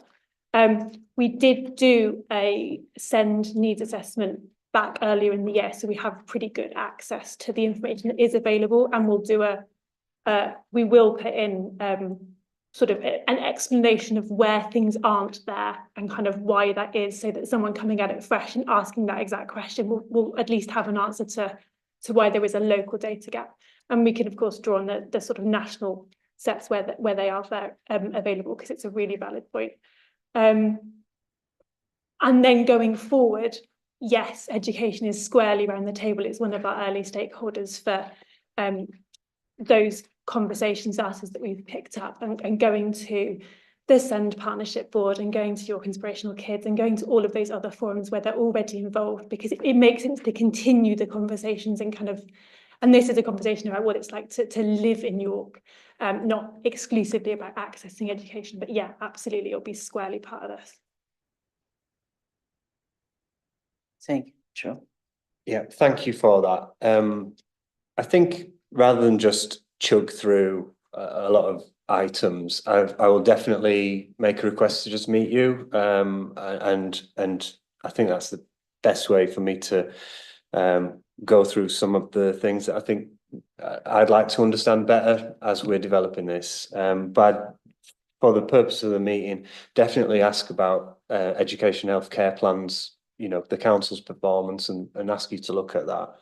And the discretionary use of the high needs budget as well within education, the lack of provision and capacity of specialist settings for children, the quality of provision in mainstream settings, you know, the numbers of TAs, etc. And within those mainstream settings, the access to appropriate level learning, you know, as a reduction in budgets forces mainstream schools to pull more children together. It's you know, it can't always be a appropriate level learning if it's a budget-led decision. So you know, those are some big concerns that I'll mention in the meeting. Just straying away real quickly from education, I think you've covered the do it profiler with Councillor Runciman's questions, but again, you know, that there are so many concerns about how that's working, and I read in the paper and the report that it's been tweaked, but you know, it's not good. But again, it's budgetary. So I guess that leads me to the final point that I'll make, and that's, you know, if we got any idea at this stage that you could give to committee about budgets and how the split between ICB, any national budgets and the local budget for delivery of this strategy is going to work. Yeah, that's a really good question. Well, I can mainly talk from a CYC perspective, obviously. The ICB, you know, have their commissioning budgets and the budgets that provide the services around assessment, diagnosis and support. From a CYC perspective, we fund a number of things across both children's ADHD and autism, adults ADHD and autism. Above and beyond the things which are currently funded, there's no extra money to deliver an autism and ADHD strategy. So we have to work with what we've got in terms of the resources that we have in social care, adult social care, to do assessments and to support individuals, and the small number of contracts that we might have that commission organisations that support. And then in the children's world, absolutely similarly, children's social care and social work and children's commissioning, but then I guess also as well the schools grant, the case schools grant, the high needs block within that, everything that passes through the authority, and the work of the team under Maxine Squires in children and education skills around SEND, the team that essentially own the education, health and care plan process. So those two sets of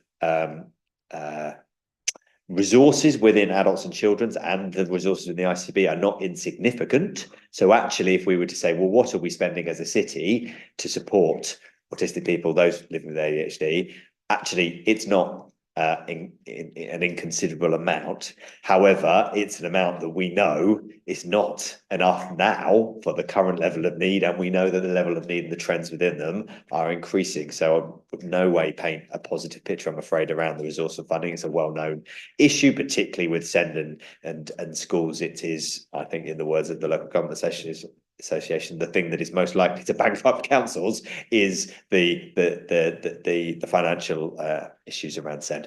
So we have to work with what we've got and reconfigure the services to best match what the strategy says we can do. And the time to write the strategy and to do the co-production, again, has no budget set against it. The public health grant has statutory duties within it, which are approximately 75% of the grant gets spent on those statutory duties.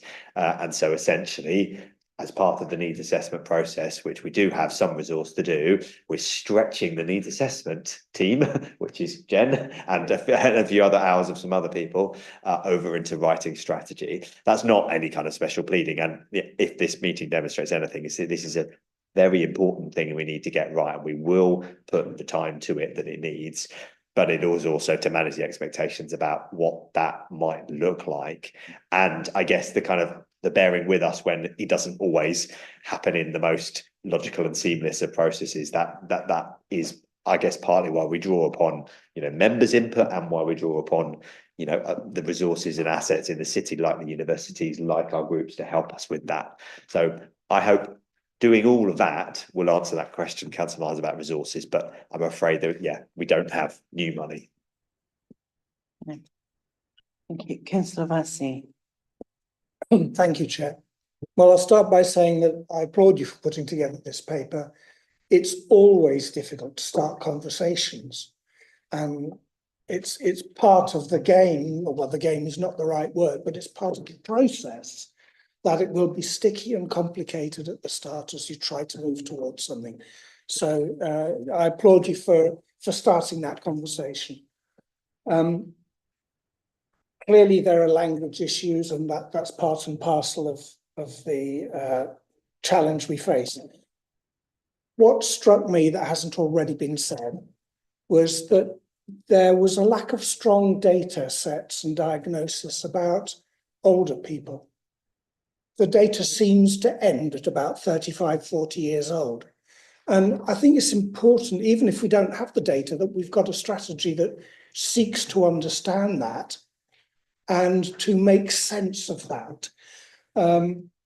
And I was touched by what one of the public speakers, Roger, had to say. He declared that he had a diagnosis, if I remember rightly, 3 years ago, and it has changed your life. So what I'd like to suggest is that we tend to burden ourselves with abstract analysis and data as a way of making sense of the world and steering what we do. What we do less of is to look towards case studies as a way of providing non-specialists with a window into the world we're trying to invite them to engage with. And my personal feeling is that a strategy would benefit enormously from half a dozen or more case studies of people of different generations and backgrounds explaining what diagnosis meant, what happened, how it has benefited them. I think the overall strategy would be the better for it. And the last thing I would suggest is that I often feel in my, God knows how many years, 14 years as a councillor, that we're locked in a tiny bubble here in York. All too often, I feel we don't really know what happens elsewhere. And it would be constructive, I think, and helpful going forwards if officers were able to give the members of this committee examples of best practice of strategies in this field that we could then look at before we came to the next meeting to discuss what we're doing. I always feel I'm starting from a position of not knowing much and not having a sense of what you as professionals view as a great outcome going forwards. So those would be my pleas. Yeah. Thank you. Councillor Wilson next. Thanks, Chair. Firstly, I wanted to say thank you for bringing it. I actually quite appreciate having a report brought that needs lots of work on it, because it feels like you're in at the beginning rather than it all being done and dusted. And I think the public participants obviously helped with that greatly, and their offers of help. I'm really pleased to see how much you've welcomed it, because that is a really positive thing, and hopefully that feels like it's useful to be a public speaker here and then be able to take that forward. So I wanted to thank you for that. I had a couple of really quick questions. The first one was around, so speaking from personal experience, having had 2 years on a waiting list for a young person. A lot of families end up going down the private route, and I didn't know, we've reported that to GPs, and I don't know whether that then gets counted in statistics or how that works, because it's a huge thing in York that lots of people know that waiting 2 years doesn't work. And so it was just a question about that. And then my other question was it might not be quite the right arena for this question, but there is a number of young autistic people in York who sort of fall off the kind of support. So basically, if you are 80 or if you are 16 plus and you have an autism diagnosis, but you have your maths and English GCSEs, there's a weird gap where there's no support for you because you don't need any English and math support, but actually there's other support that's needed. And it's something I flagged with Maxine, and we've had those conversations, but I just wanted to share it with you as well, because it's that weird in terms of 18 to 24s who are not in any employment or education. That is quite a big group in York and in my household, I will just say. So hence my personal bit, but yeah, so it was that kind of, when you've had that private assessment, how that feeds into what you know, and then just making you aware of that other point. Thank you. Yeah, so very straightforwardly, if anybody has gone through the kind of right to choose a private provider essentially route, yeah, it's all the same.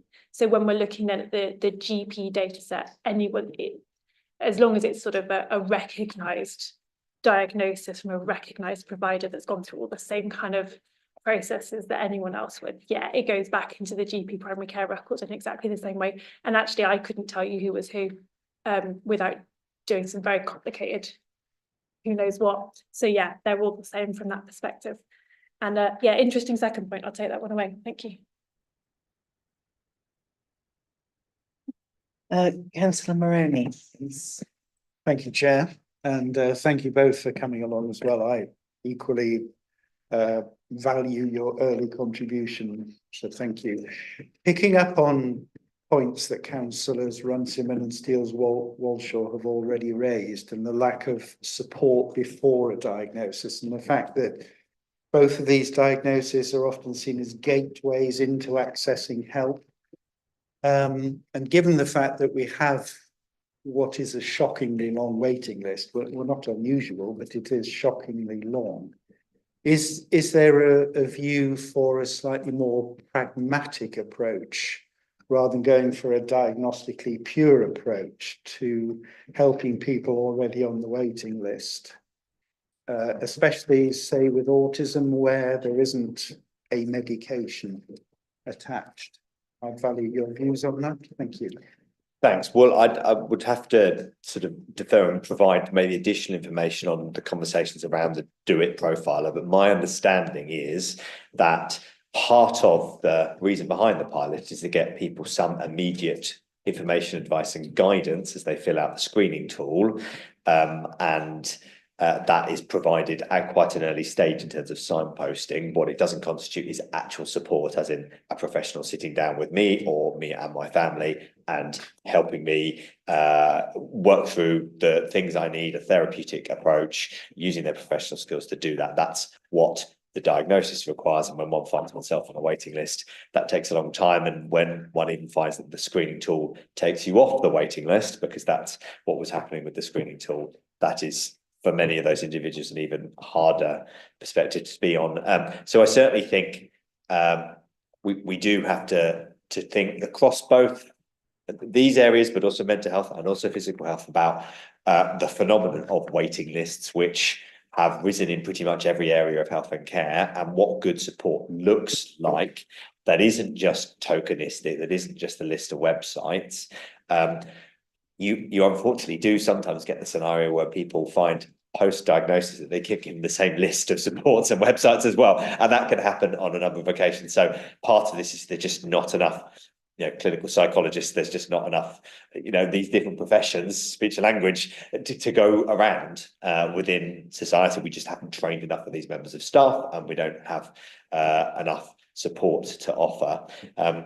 But I definitely think that we could probably all work better at making sure that every opportunity is taken to give people the right information, advice and guidance about where to go. And as part of that, the council has the Live Well resource, which is our way of trying to collect all the things that happen in York around different people's needs and desires and wants and assets and the things that they find they're living with, to help gather into one place. So I think the council is trying to do its bit in having that central repository, making sure that connects with things like the ICB's Let's Get Better version of that. So it's within one kind of ecosystem is definitely a part of that as well.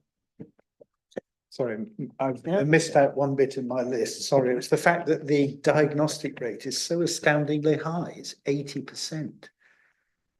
And the 20% who don't get diagnosed clearly have issues anyway. So I just wonder whether there is a view to come up with slightly more generic practical advice rather than just on the web. So forgive me, I'm showing my personal and professional ignorance.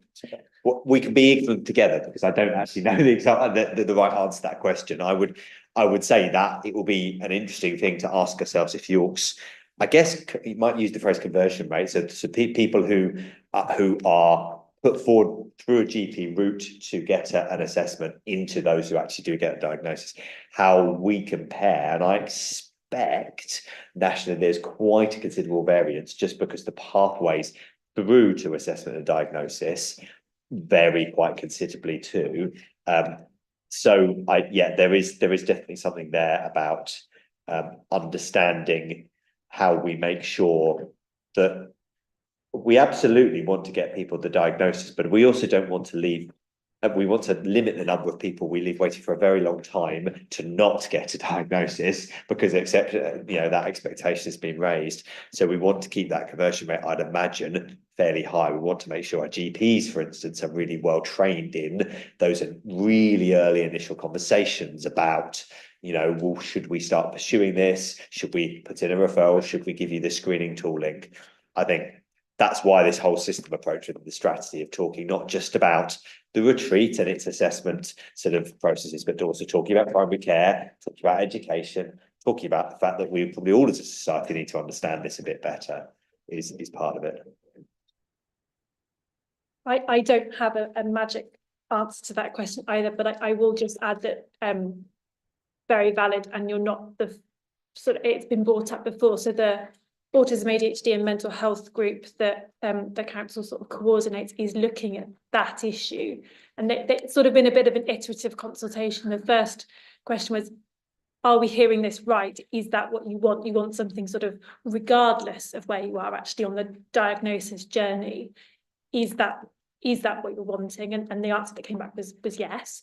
And then okay, so what exactly is it that you're wanting? And that's the part that they're exploring at the minute. But I think what they're hearing just now is it's something in person. It isn't a list of websites, as you said.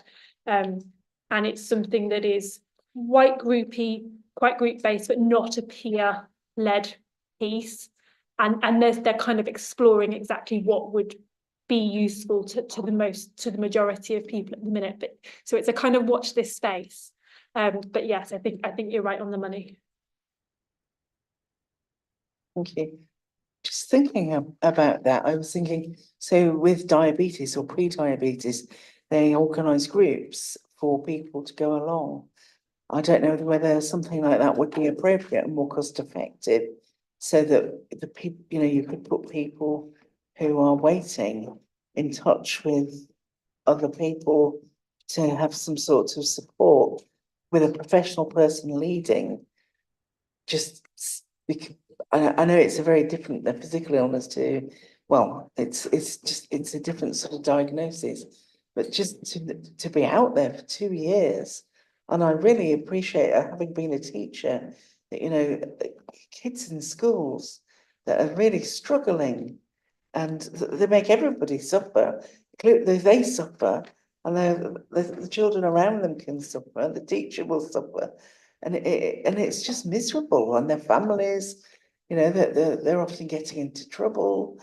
and it's not really their fault, you know, going back to the young offenders institutions, there are people in there who maybe had earlier input, wouldn't be there. You know, this societal, it's a huge societal issue. I'm not saying, by the way, that everybody who's neurodiverse will go to prison. It's not that, but you know, that there are just so many different things that this it's so complex, and it's just crying out to be dealt with sooner rather than later. And I know that the funds are not there, but the funds are being spent. You know, it's like we looked at issues on homelessness of not nipping it in the bud earlier. And if you nip it in the bud at this stage, you end up not having to spend a vast amount of money all the way through the system. And the person's life is so much better, because that's principally what we're looking for. I'm not expecting you to come up with an answer to that. It's just an observation as well. One thing could I say, but I know Councillor Rose is next on the list, but the current autism strategy has lapsed. When is this going to be, this is obviously part of the autism strategy? So, Chair, I would say particularly actually after tonight's conversation that even though there is a need to have a strategy in place, and the absence of strategy is not a good thing, getting it right and taking a little bit of time to get it right is probably, for me, after this evening's conversation, and actually before it, is the order of the day, which is why we tried to be quite cautious in setting expectations about a point at which in the next calendar year, which it will be in the next calendar year, we have this on the table. There are other aspects we do have to consider. Not having an autism strategy within legislation is a little bit of an inspection risk, actually, when it comes to both our adult and children services. So we have to bear in mind that often CQC will be looking for a good approach to this highly important and rising topic.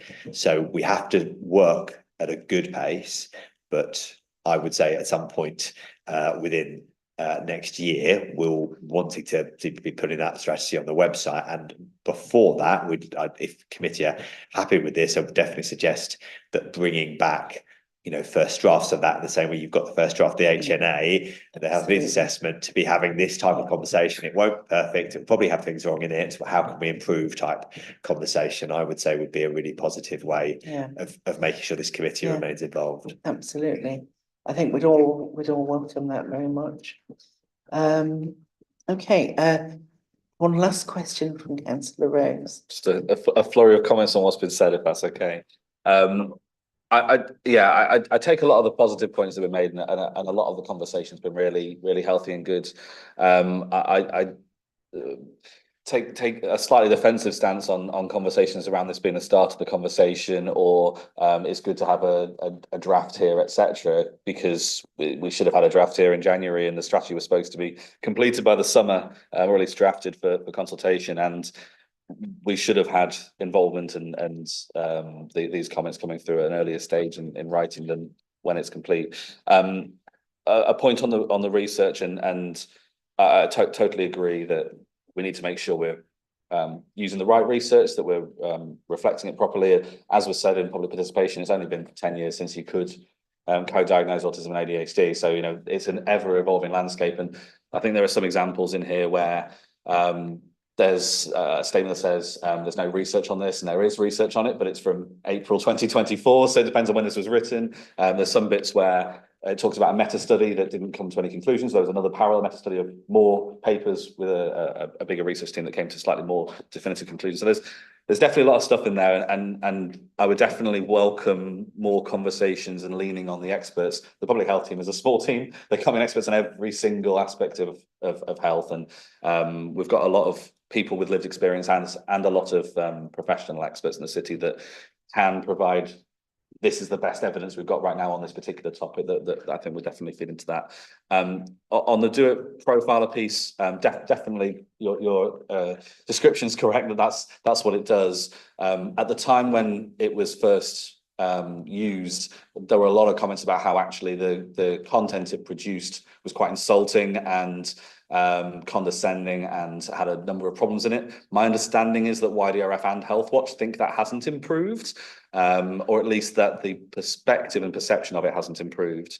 And it also doesn't help with the whole challenge around people who should be able to access medicine and support without a diagnosis in the first place, which is a legal right in many situations, which I think also isn't really covered by the needs assessment. It's kind of implied, but I think it'd be good to flesh out a bit more about what people should have without diagnosis and how we support that.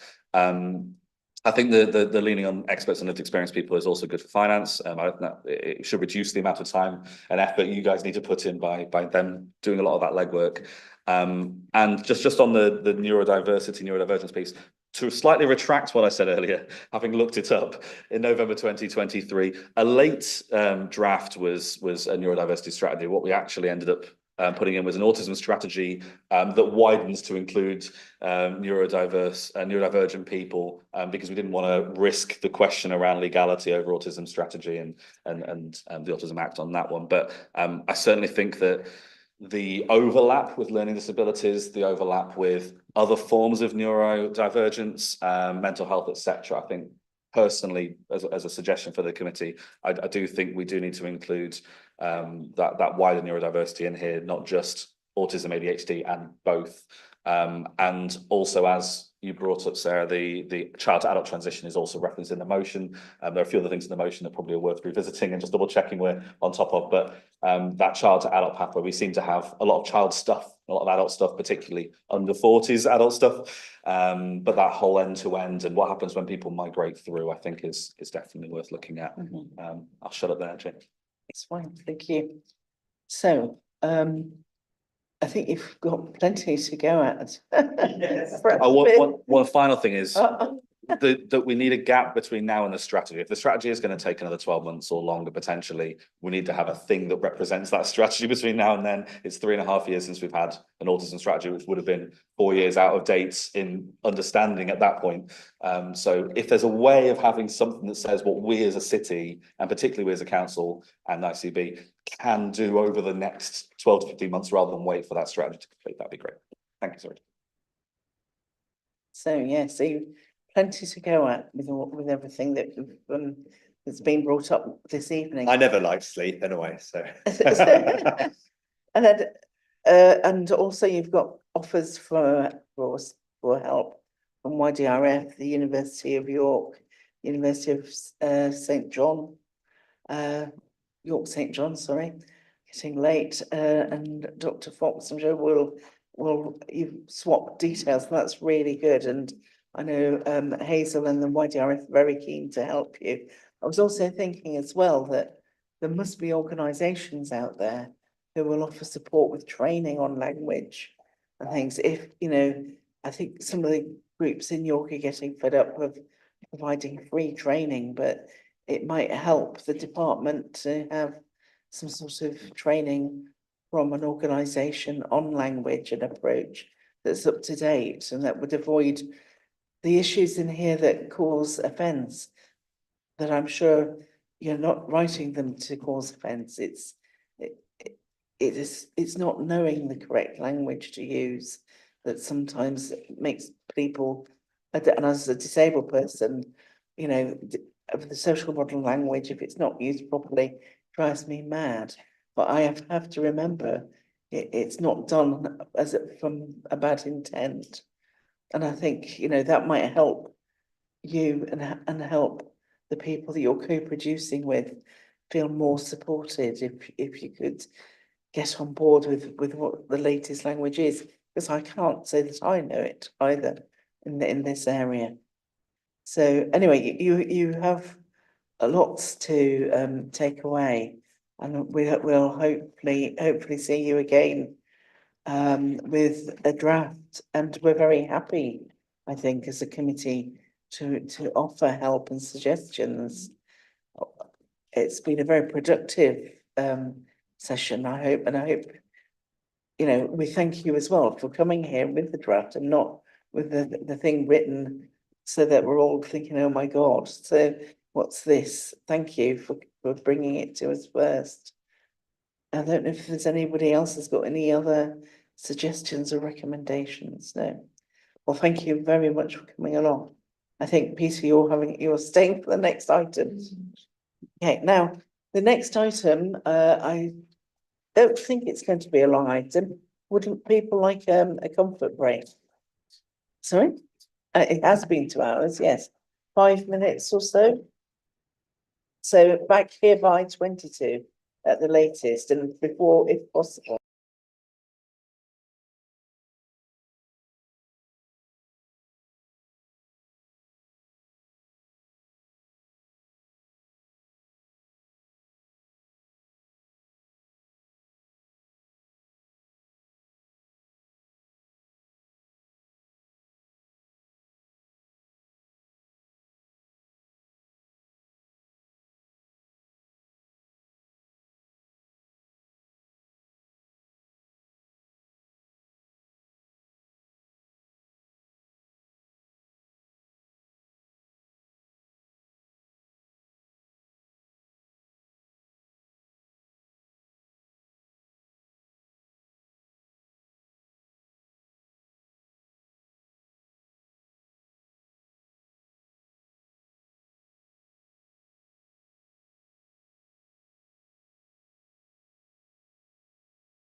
Oh.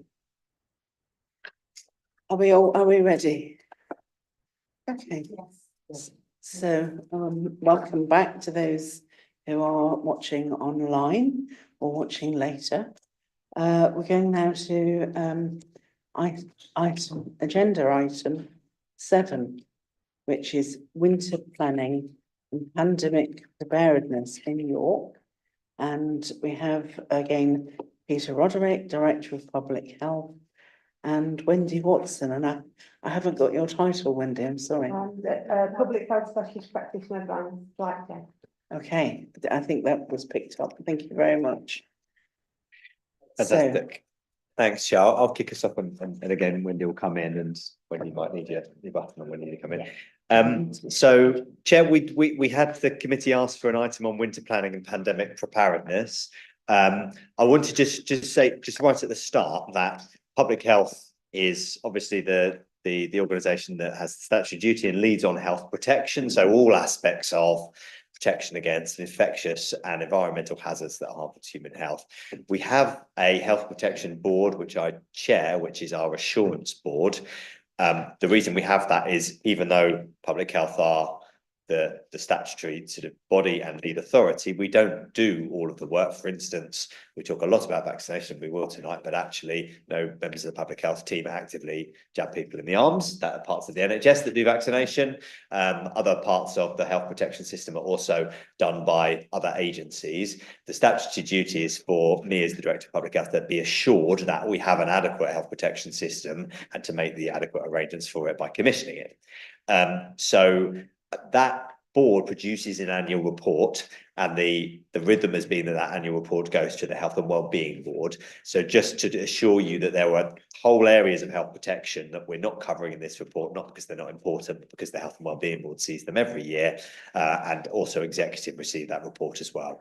But this does specifically talk about winter, obviously a very important sort of topic within health protection and within infection control. We've heard from the public speaker already around the impact of infectious disease on quality of life, on someone's entire life, and how we're all very familiar with that affecting many of us during the pandemic and since. So it talks a bit about sort of winter and winter viruses, and then talks also about pandemic preparedness. In terms of winter and winter planning, we have a year-round approach. We often say that our planning for next winter starts on March the 1st. We really do think about it all year round. We think about it in terms of vaccination and immunisation. We think about it in terms of disease control. We keep a tab on what diseases are circulating. So in the middle of this year, for instance, regularly checking in and understanding what measles was doing nationally, what was doing locally, our pertussis or whooping cough rates, thinking about issues that are new and emerging infectious diseases, such as Mpox, where we've had 3 cases now of a new variant of Mpox in London, and what our plans are there. And thinking also about winter in its more broad sense, in terms of the high likelihood of harm to human health through respiratory diseases and cold homes, thinking about a hospital which often gets very full in winter, and social care which struggles to cope with the numbers of people being discharged. So that really sort of holistic approach to winter. And our role in that is mainly to think about the infectious aspects of that. How do we make sure that those are mitigated against? This is not in any way a small issue. In any given year, flu kills in the tens of thousands of people. We essentially have now added COVID to that, and we've doubled our rates of death from acute respiratory illness in this country as a consequence of the pandemic, because COVID is turning into approximately as deadly every year as flu has always been. COVID is not as seasonal. In fact, it's turning out to not be particularly seasonal at all. So that's not just a winter thing. We know that we can spot some signs from past years about what happens every year in infections. We know that September often produces a bump in the common cold and other infections due to school return. We know that COVID cases often do rise through autumn and peak at some point in the winter. We know that early January is often the time where flu is at the highest. Often people have mixed an awful lot over Christmas, and it's when immune systems have taken that little bit of a bump. We often get a bump in something called respiratory syncytial virus, RSV, around about the same time. And we know that norovirus is particularly in some settings problem. DMV happens to that population throughout the year, but the clusters of cases that we see and the extreme levels of transmission often happen in care homes for both older people and vulnerable people. And so we've expressed that a little bit in the report. We've started to talk about the fact that we've seen some early rises in some of these diseases already this year, hence the graph on page 63, which talks about that. One key tool to protect against that is vaccination. And I will ask Wendy just to come in to explain a little bit about what vaccination programs we have and how we're doing so far at this early stage in the year. So the vaccination programmes we have that are seasonal would be the flu, the COVID, and the newly introduced RSV, respiratory syncytial virus. That's a new programme that was introduced in September this year for older adults and pregnant women. And the idea with pregnant women is to protect the babies, because the population who are most at risk are little tiny babies and older adults. So that was rolled out in September. And just from today's meeting, it's kind of going all right. Primary care are delivering it to older adults, and maternity services are delivering to pregnant women. Pregnant women can also access it at the GP surgery, but they're not getting a call and recall like older adults will. And there's going to be a catch-up programme like there has been for other vaccination programmes when they've been introduced.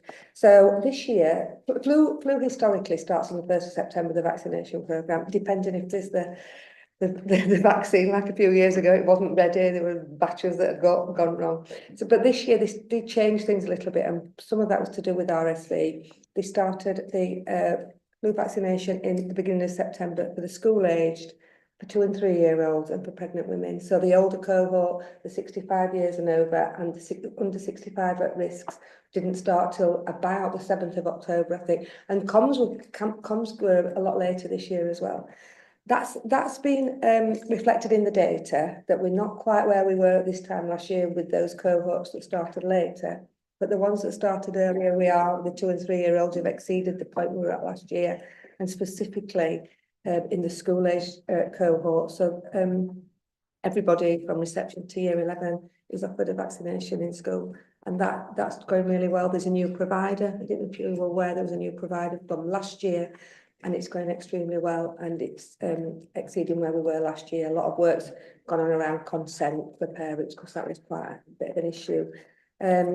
So historically, I mean, the concern from Upshur is that Upshur is the UK Strategic Health Authority, is that vaccination rates are dropping. We do quite well in York, we're 82% last year, and that's gone down slightly from what it was, but years ago it was under 75. There used to be a target of 75, they changed that to 100% offer and better than you did last year. So it was, as I said, 82. Pregnant women don't do so well, and there's some concerns that that's the data, and that's a national issue with pregnant women and data for lots of vaccinations. And 2 and 3 year olds is generally around sort of 56, 55%. When we constantly work with primary care to call them, to look at different ways of trying to do that. We have groups that work closely with NHS England, North Yorkshire County Council, and pharmacy, and we throughout the year, like Peter says, we have flu groups, so flu never stops for me. So that's where we are at the moment. I haven't got any COVID statistics. The COVID eligibility's changed this year. It's not everybody anymore, it's changed again. But frontline, both for COVID and flu, frontline health and social care workers are eligible. And the very good news is that City of York Council, we offered a voucher scheme to our staff who are eligible. And for the first time ever, we've run out of vouchers, I think, in the first few weeks, so that's good. So. Thanks, Wendy. So just to finish the report, I won't go through it in detail, but there are quite a bit on the warm homes work. This isn't an exclusively public health thing, and I'm sure the committee have had other conversations about the extensive support that we have from the council, a recent confirmation from government around the household support fund being extended, but still, I would say the cost of living crisis and just the high cost of everything and fuel prices going up. We have to keep on reminding ourselves that the homes that people live in are so determinative around winter health, and we have put a little bit of CYC public health grant into that this year to try and tackle damp and mold and to do that in a targeted way. The rest of the report covers pandemic preparedness. Back in I think June it was, the Dame Heather Hallett COVID inquiry released its findings in module 1, which was about how the UK was prepared for a national pandemic. A set of recommendations are listed in the report. Again, I won't go through them. There's a sense in which many of them are outside of a local authority control, they're national messages, but actually one of the main messages is that national, regional and local needs to work together in pandemic preparedness, and parts of that system didn't work particularly well, and also the complexity of that system. So one of the diagrams within the COVID inquiry, which has been pulled out and often shown as what is actually labelled as the spaghetti junction of UK resilience, which is the different organisations who are responsible for being prepared for an infectious disease outbreak or pandemic. And it is highly complex, multiple organisations at multiple levels. And that sense of accountability and who is in charge, I think we did see at the start of the pandemic that wasn't as robust as it could be.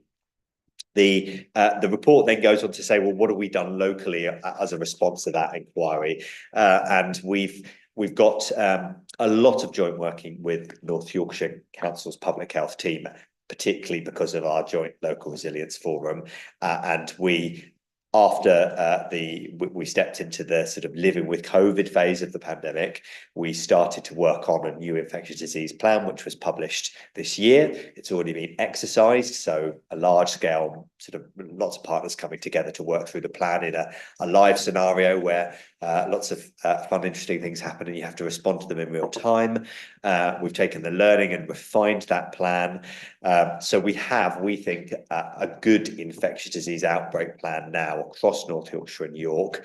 Whether or not it withstands a new and novel pathogen coming along in a pandemic, I don't think we can necessarily say that we won't encounter some of the issues we did before, because the public health system, unfortunately, is probably no less fragmented than it was prior to COVID.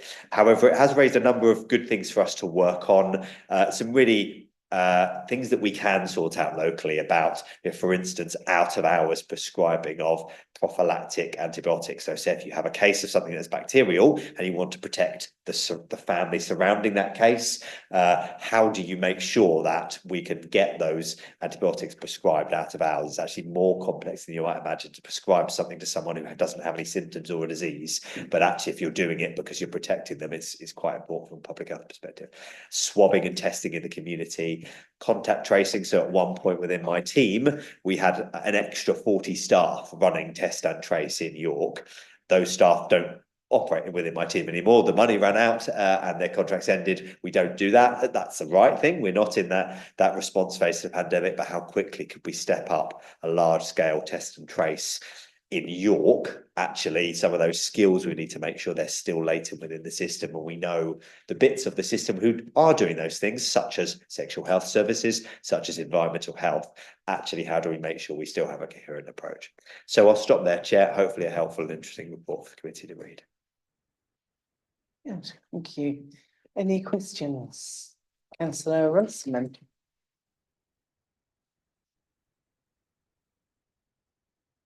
Thanks, Peter and Wendy. I'm interested in paragraph 26, page 65. I just wanted to know your thoughts about, I gather it's only just started, but how that is going, because that's actually quite important. Damp and mold cause all sorts of problems, let alone people being cold, but the health problems that go with it. Do you feel that that's an effective way of tackling that problem, because it needs to be effective? This particularly is built on existing work, and I would, we put it in the paper because it's come from us as public health and something we're doing, but I would hasten to add that the council has a healthy and sustainable homes team within housing who offer lots of things, falls prevention being one of them, and adaptations and repairs.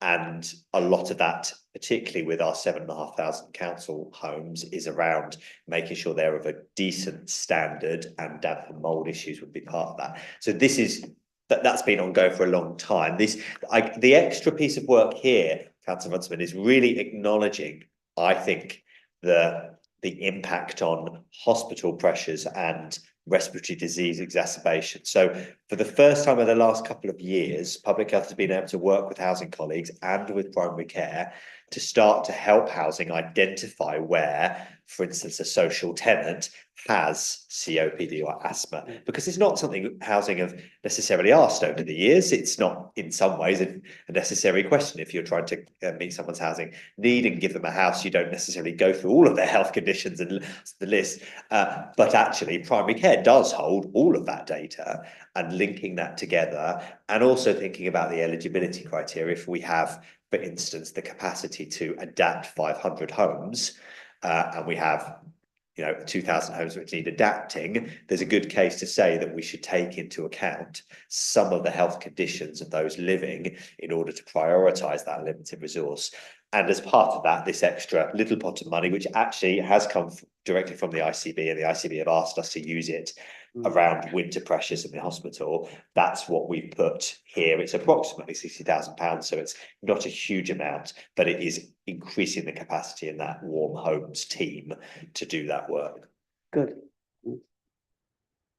Just a supplementary question to that. Is that in private homes as well, or just in? It's through our social stock, and that is generally the Healthy and Sustainable Homes team are generally working on council houses. A decent home standard is required for council houses, but not for private rented. However, all the assessment frameworks, the Healthy Housing Sustainable, I forget the acronym, it's got H's and S's in, the assessment standard for a healthy home is applicable across all housing stock, and we do work with private landlords to help them apply that, but the funding to do that work, to bring homes up to standard, for instance, would only be there for ours. That does, one element of that, which is not quite the case, is within stuff around the disabled facilities grant. So where there's the social care aspect of this, someone with a social care need, equipment adaptations can be added into private rented. Okay, yes, I didn't mean that you would pay for the adaptations, but you would be able to assess in a private rental situation, or even, I'm just thinking, if you had an older person living in their own home who had got a bit out of sync with doing maintenance and those sorts of things because of their circumstances and health conditions, is that something that could be? I'd have to check with my housing colleagues, but I think that the disabled facilities grant, the DFG, is that route for people who have social care needs and are assessed. But I have to check that, Councillor Burton. It might be other councillors around the room probably know more than me on this issue. Sounds as if they do. Councillor Wilson, learning to. Sorry, it's a slight aside, but only because the Healthy and Sustainable Home team came to my ward drop-in and will take referrals from local area coordinators and from councillors. So they've been to visit residents who are in private homes, and they will signpost them to grants and give them advice on what they can do. And they would love to come to other councillors' ward drop-ins. So I'm just doing a quick, yes, they're doing it, and please spread the word with colleagues as well. Thank you. That's well worth knowing about. You can't know about absolutely everything, unfortunately. That's great. Sorry. So I jumped in there. So Councillor Rose next. All right, and it's the HHSRS, the Housing Health and Safety Rating System, because I googled it. I've got 4 separate questions. They're all short and punchy, thankfully. Thank you very much for the report. Really good report. There's lots of good stuff in there for us to make sure we're conscious of as councillors and as a council, and wider society. And I agree with your assessment that currently, as things stand, COVID is similarly deadly to influenza. Slight differences between them, of course. But my question is, with Mpox, we can see those individual cases. We can see that growth rate a lot more easily.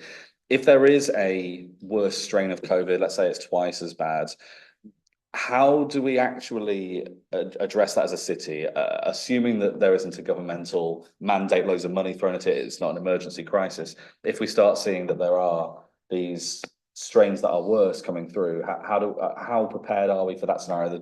The paper kind of covers it, but doesn't quite on that one.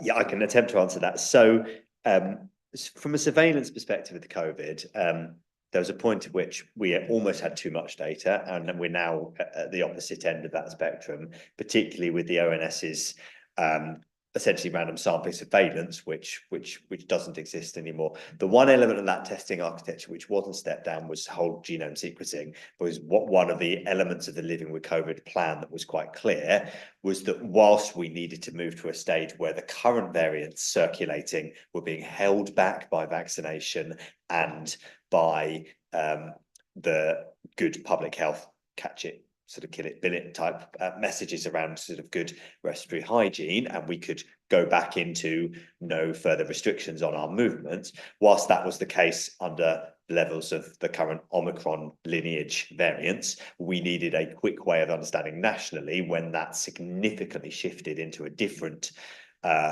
essentially a genetic pattern that posed that risk. And the first time that really came up was last winter, and it's actually why the COVID vaccination program started a month early last winter, was as a response to a concerning new variant, which actually turned out to show a slightly higher transmissibility, but not particularly high severity to the variant that's circulating still now. So we still have that program nationally, but you're absolutely right to raise the fact that actually how would you get a sample whole genome sequenced and find that it has a nasty new variant? Well, you'd have to have had a test, and the levels of testing are a lot lower. So it would probably take a bit longer than it might have taken at the height of pandemic to find that, because you'd be looking to find the only remaining people who are being tested for COVID in a way that gets reported nationally, who are people in hospital who are admitted. So it would happen, and we would pick up on the new variants. And if it happened locally, we would get the call to say, you've got this nasty new variant. But the speed at which that would have happened during the pandemic with such widespread testing, you're just, covering a population with testing, you're going to get find the result faster than it's just a bigger net, essentially. So you're absolutely right to recognise that may not be as quick as we'd want it to be.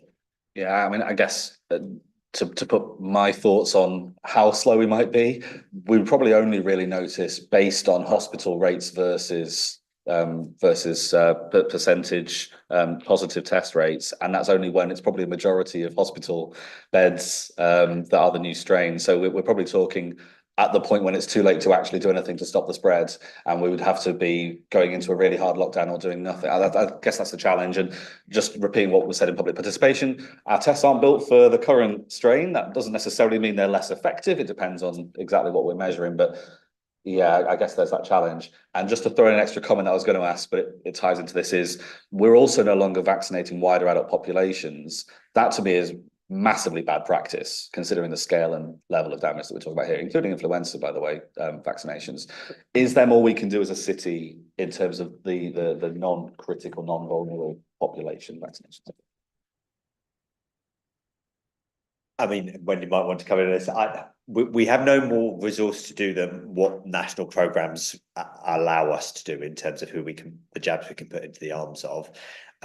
We can do, and it's part of our work, is to try and make sure absolutely everyone who is eligible in those more at-risk categories, that will have the most substantial benefit, but it may not go all the way. And Catherine, your points around bits of the population that no longer receive, we are all, and it's important to make this point. I do appreciate what we've heard through public participation, that there are those who were immunocompromised going into the pandemic, or who have been left immunocompromised by the pandemic, for whom the pandemic in that sense has never ended. But we are at a stage now where, through multiple rounds of vaccination and multiple rounds of most of us, if not, I'd be very surprised if someone around this table has not had COVID at some point over the last few years. Multiple rounds of that has conferred a level of immunity within the population that we can use as a bulwark. That means we can get back to doing this, which is facing each other around a table.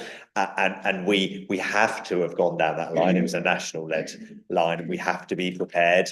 You're absolutely right that because COVID has a incubation period of anything up to 14 days, actually by the time someone's got ill, got into a hospital because they're so ill, got tested, got a result back, you're looking at weeks, and by that point we may have missed the window for the new variants. These are global things, so actually in some senses we would be unlucky to be the country where that happened in, and we would learn from other countries and hopefully respond very quickly. We also have other testing solutions like wastewater surveillance, which is being trialled and been found to be really quite effective at really early detection before anyone's getting tested. So there is progress in some of this. On testing, my advice would be that LFD tests are not necessary anymore. That if you're getting a COVID test, it's for people that are in hospital. I think people are unfortunately using LFD tests still, and the national guidance is that you shouldn't really be doing so. The worry about the use of LFD tests is people get a negative and think they're fine to go back into work when they're sneezing over everyone, and they're upset because they say I've got a negative COVID test, but actually they may have influenza, or they might just have a really nasty rhinovirus or adenovirus. They need to just stay at home. So the national guidance is that there is no longer any need to be taking LFD tests. Some people may still feel they need to, and that's up to them. But for me, the tests for COVID are now hospital-based to determine what should clinically happen about management of someone who's severely unwell. Final supplementary, I've got one other question that I can pause if that's right. I totally understand that point. I guess the challenge that we have as society, and particularly those who are extremely vulnerable have, is that then that means there's no way of testing, basically on a day-to-day. I think that is a challenge, but it also suggests there's more behaviours that we can have locally. And just to, I guess, repeat the previous point around vaccinations, is there more we could do as a city to make paid vaccinations available? Is there a way to support pharmacies and making that an offer that those of us who have the money and think it's worth it, or have someone who's close to us who's vulnerable, could pay to, if you're going to see a family member around Christmas? And then masks, obviously, in absence of testing, if you do have a cold and it might be COVID, you don't know, particularly when we're looking at key times. And roles like, let's say, bus drivers, where you have a lot of interaction with people who might be vulnerable, but not everybody will be. How do we encourage, I guess, greater use of masks at those kind of key seasonal moments, or when we know there's a particular challenge? And finally, hospital safety has been raised multiple times, around whether actually best practice is put into effect, and people genuinely who need that shielding from COVID actually have the level of shielding they need. I guess that applies to the hospital bit, it applies to any healthcare setting, people with home visits, etc. What's your comfort level at the moment with our various healthcare partners, and whether we can do more as a city on that as well?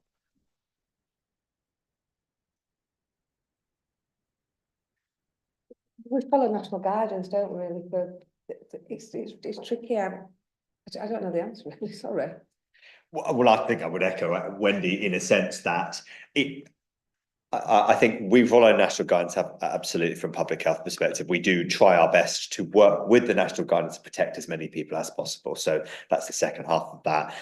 Vaccination would be a good example of, if we can only vaccinate these cohorts, because we only have the resource, they're the ones that JCVI, the National Government Committee has told us we can vaccinate, we try to vaccinate as many of those people as possible. So in that sense, we follow national guidance and push it as far as we can.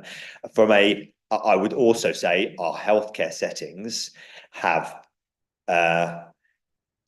their own national infection control guidance that we as public health team don't oversee, because we commission a community infection prevention service.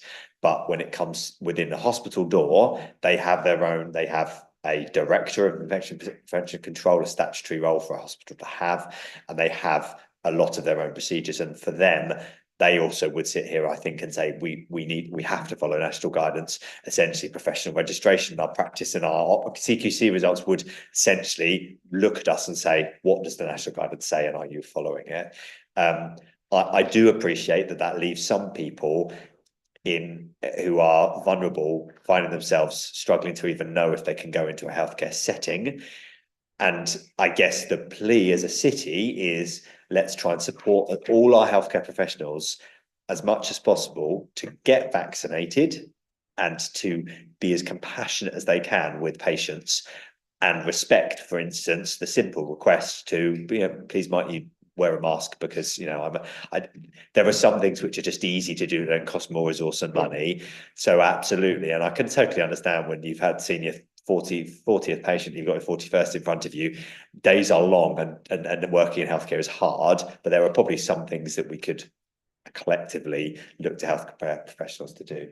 I think one thing to add about this is carers are eligible for flu vaccination on the NHS, and that there's no hard and fast definition of carers. It's very fluid. So if you're going in taking somebody shopping once a week, and that could be classed as a care, and that's one of the things we've talked about, having a real push on people understanding what the role of an informal carer is. You don't have to have a badge to say you do it. You don't need to receive carers allowance or anything like that.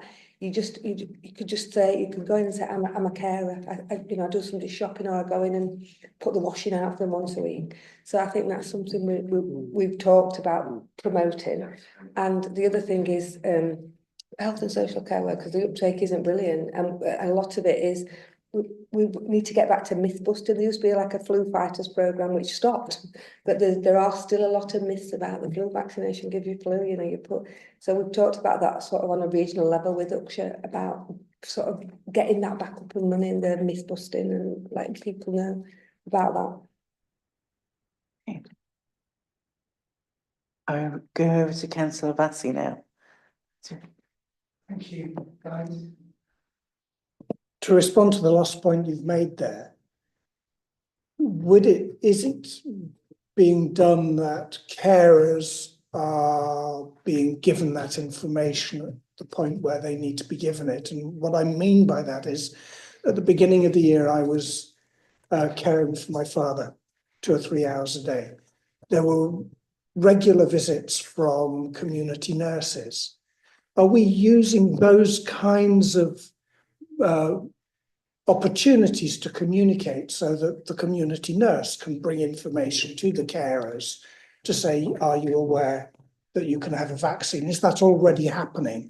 I wasn't aware of that kind of thing earlier in the year, I have to say. I think that's hard to quantify, because I don't know if the community nurses know. There's an eligibility criteria in the Green Book, in the PGD, which is the way that healthcare professionals, the governance they use to vaccinate.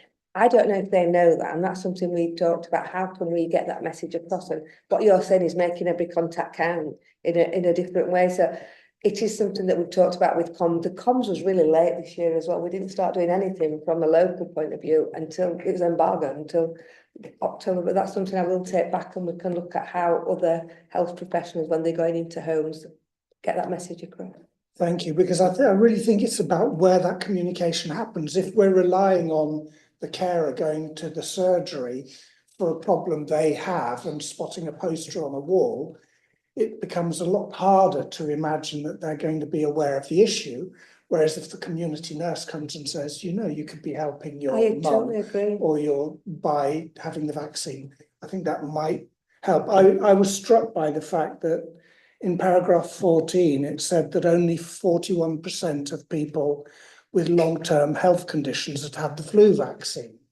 And that was similar as well. It left me thinking, well, what are the ways that we can help improve that? I take on board the points that will inevitably be made about funding and so on and so forth. But I'm again just wondering if the moment to communicate effectively is sometimes being missed.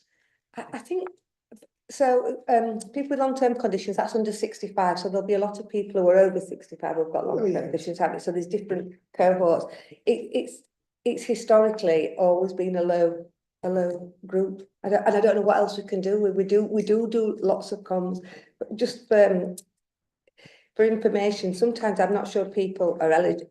Like babies, 6 months to 2 years, they're a really tiny group who are eligible, and the uptake is absolutely appalling. And it's because perhaps they're too poorly to have it. They're doing other things, or they don't know. They don't realise that what being in that risk group means if they get flu. So I think there is some work to be done, but I think a lot of it's gone on a lot of the time, and it's sometimes you feel like you're on a bit of a hide into nothing, because there is that work that goes on. Yeah, I'm just acutely aware that if we're relying on posters in waiting rooms in surgeries, it's almost inevitable that is only reaching a small percentage. That through people like respiratory and people who do see specialist nurses or have regular health checks or annual appointments, that should be part of that conversation as well. I'm sure a part of the sort of holistic approach to the health, that should not just be a poster. It should be, you know, they will be called as well. It's not just a poster. Anybody who's eligible has to be called and recalled. They get two invites. Thank you. Yeah, there are a couple of other points I wanted to make. It's just choosing a different way of looking at something that has already been spoken about. But paragraphs 21 to 26 highlight the risks of fuel poverty. And obviously, I think all of us around the table will be worried about the cuts to the winter fuel allowance. Are you worried that there are particular risks? And if so, how are you preparing to tackle any problems that might come from that area?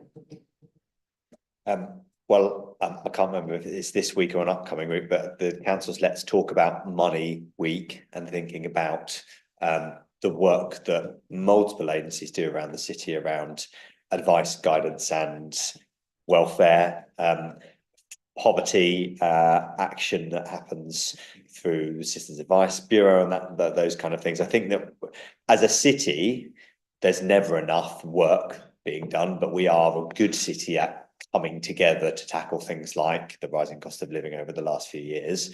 This winter, we'll probably be in the same place we have been for the last couple of winters. Inflation has been high, money is tight. People, some in society will choose to eat rather than heat the home, or vice versa. And there will never be enough of those hardship grants that we can give out. But I think council is doing its very best with the resource we have available, and also working on, for instance, trying to make sure that those who are eligible for pension credit are claiming and those sort of things. So that there's a lot of work that goes on, not within our area of public health, within the communities directorate, about trying to make sure that people's homes are in that magic 18 to 21, particularly if they're vulnerable across the winter, to keep at bay those sort of home-based risks.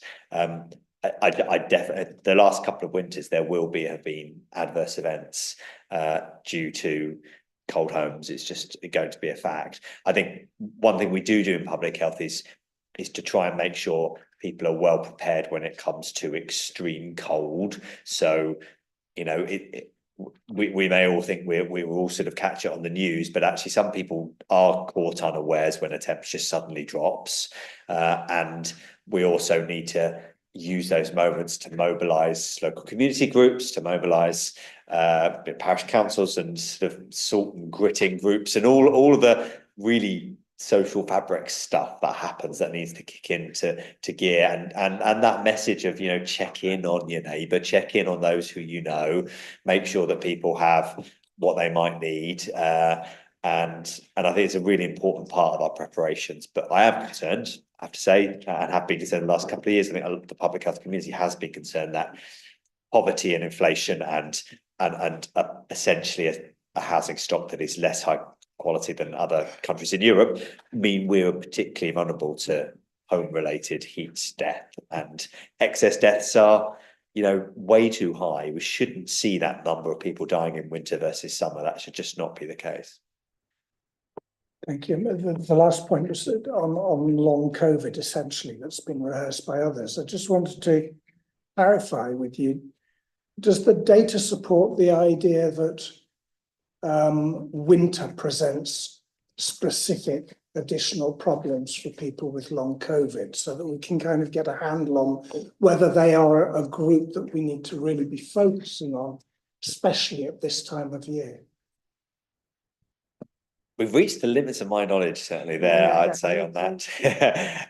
I guess long COVID as one of a spectrum of chronic fatigue, like syndromes and other autoimmune disorders in which we need to see it as part of that spectrum. Whether or not those symptoms are worse during cold weather, I can't say. I can say that we know that as autoimmune diseases are diseases of the immune system, catching a nasty infection is never good for you when you find yourself in that position. So when there are more infections, it's not the best time of year. So in that sense, winter isn't such a good time of year for those long COVID. In terms of cold weather and long COVID, I have to say, yeah, my knowledge doesn't extend that far, I'm afraid. Okay, thank you. Okay. Councillor Steels-Warshaw. Yeah, it's just really brief. You were talking about vaccines and letting people know about vaccines in the communities and carers and stuff. And I absolutely agree that it's something but we've talked about that we've done loads of advertising and it doesn't seem to directly correlate to the take up. And just saying that, just to remind people that we're out there in our communities and letting as many people know, and we often have contact with the most vulnerable people or contacts with services who are seen the most vulnerable. So just for it to keep a message that we can all give to people as well about carers being eligible, because as you say, the definition's really loose, isn't it?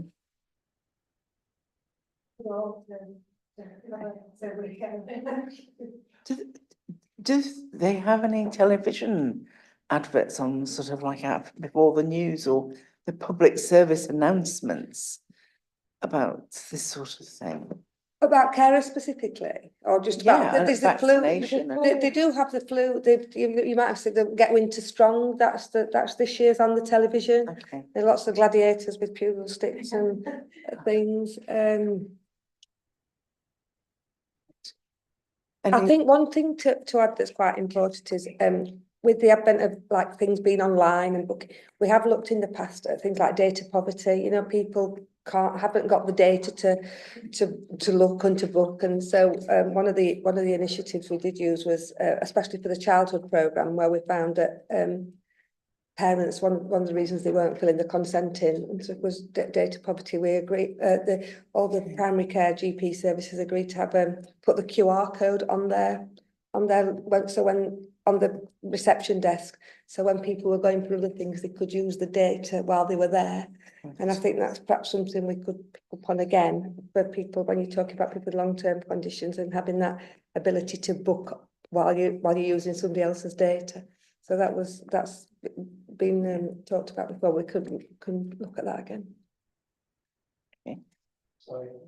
Okay. One last question, I think, from Councillor Rose. Yeah, I mean, a very brief answer on long COVID. I feel like an imposter surrounded by doctors talking about it, but just to add, I guess, long COVID is kind of a nickname for a whole bunch of stuff we don't really understand, and I don't think it's a limit of your knowledge as much as a limit of the research on what are the symptoms, how do they play out across populations. But to add and to respond to the public participation on it, it isn't a new thing unique to COVID either. It's, influenza and other respiratory conditions have those long-lasting effects. And I've still got effects of long COVID from when I had COVID 2 years ago, 3-4 years ago, maybe. And I also still have effects from when I had influenza when I was 11 that still hit pretty much annually. So, there's a lot that we should be doing, and there are some experts in the city who are looking at it. On seasonality, my nerdy and final question is, I agree that the research says there's no seasonality to COVID inherently, but I guess there are societal peaks and troughs. So we've had a peak every year in early July, a peak every year in late September, and a peak in exactly New Year's week every year that perhaps is linked to the fact we all meet up with everyone and travel across the country the week before. We had KP3 as a strain for our autumn peak. It looks like XEC is going to be this year's midwinter peak. nerdily off the back of your report, I've looked at this week's respiratory and national surveillance report, and RSV's hockey sticked as kind of expected. It's more than double what it was in this chart, way more than double for children, but actually quite low for elderly people, which is what we'd expect from the vaccination. But it follows the 2019 line, which peaks it in mid-December, and flu's usually winter as well. So specifically about this winter and our preparedness for this winter, if we do have RSV and flu and COVID landing at exactly the same time as it looks like we might, understanding where we're at with vaccinations, what's your current level of confidence in our preparedness and the capacity of the hospital and healthcare in York? That's really great questions. There's always a job in the public health team for people interested in infections, Councillor Rose. So that really, really helpful, and to highlight the fact that report comes out every single week and we do look at it. I think that has been the nightmare scenario for the last couple of years of a syndemic, a number of different infections coming together in the same week, and to a certain extent that did happen a couple of years ago. I think the hospital only has a limited number of beds, but has become quite used to expanding and contracting that in relation to sort of waves and opening new wards. What then we know happens is that the wards that get closed are the theatre wards, which are meant to be bringing down our waiting lists in terms of the delayed surgeries from the pandemic. So these things are never free to do. The hospital will have a surge plan and will enact its surge plan. The hospital report was called OPAL levels, so essentially the 1 to 4, 4 being that we are at 90 whatever % bed capacity and we're really going to struggle to admit patients, and 1 being we're functioning at normal levels. In general, York Hospital has been reporting at either a 3 or a 4 at OPAL level for the last 4 years anyway. So it is at capacity. Even before 3 infections come together, it would severely strain the hospital, not speaking for them, I imagine, if we had all 3 together again. But we've had, in the last few years, an incredible response from healthcare staff to those types of scenarios. So, we would all work together to try and make that as mitigated as possible. Can I just add, to mitigate, one of the reasons, although I said when I was talking about vaccination, another reason for starting the flu later is that the immunity wanes from the vaccine. So starting it a month later, they're hoping it might get us past that one, because the immunity lasts longer in children, but in adults it doesn't. So starting in sort of mid-October, where some people would have had their on the 1st of September, might give that push to get the immunity a bit longer. Okay, I think we've probably asked all the questions that we can possibly ask you and more. So can we thank you very much for the report and for coming to talk to us today. We have to look at the work plan now, so please do feel free to leave us, and thank you very much for coming. And thank you for sitting so patiently as well and waiting, Wendy. Sorry about that. It's okay. So looking at the work plan, there aren't many of us left to look at the work plan, but thank you, Councillor. Thank you. Councillor Rose. Yeah, just one thing from that conversation I think might be worth looking at adding to the list, maybe spring, is we did have reports regularly during the pandemic. We haven't had much since around percentage vaccination levels for COVID by wards and the breakdown of which parts of the city had higher or lower COVID uptakes. That and influenza, it would be useful. I don't know if that data exists anymore. It definitely did during the pandemic. Not to say that, Is there any reason for this? I'm just thinking about the cost of. Yes, and it's tied to the recommendations that we had from the previous agenda around that promoting vaccination in all carers, the kind of myth busting around vaccines, the eligibility information. It helps us know as councillors which areas of the city should have higher uptake or lower uptake, where we can spread information around carers being eligible, what work needs to be done. I know that work will probably be going on in public health already, but I think it would be useful for us to see a small report that just highlights where we're at as a city now. We know what the data was like in 2020 and early 2021, but it frankly was the highest levels are the ones next to the vaccination centres. So it won't be the same as it is now. It just won't be. So it'd be good to see it if we can. What do we think about this? Do we think it's worth doing? I would respond by saying if it's worth collecting the data of where people have been vaccinated, it would also be worth having the data of where flu occurred, because if you're talking about needing to disrupt that story about vaccines don't work, the other side of the story is equally important. The spread of flu, the spread of COVID across the city. I don't know if the information exists, but surely to bring the two together would be helpful. That one I know a bit more about. So there is some data, but it's not on a ward by ward basis because healthcare reports on a different geography. But also the number of cases that you'll be tracking, because it will be mostly those that go to hospital that will be recorded, will be smaller numbers. So it's harder to draw trend data from it. The experts have left the room, but I think that's what they'd say. But I think you're right. If we can get a semblance of that data and an idea of what it looks like. If you could write us a brief what you'd like, and we'll send it to them.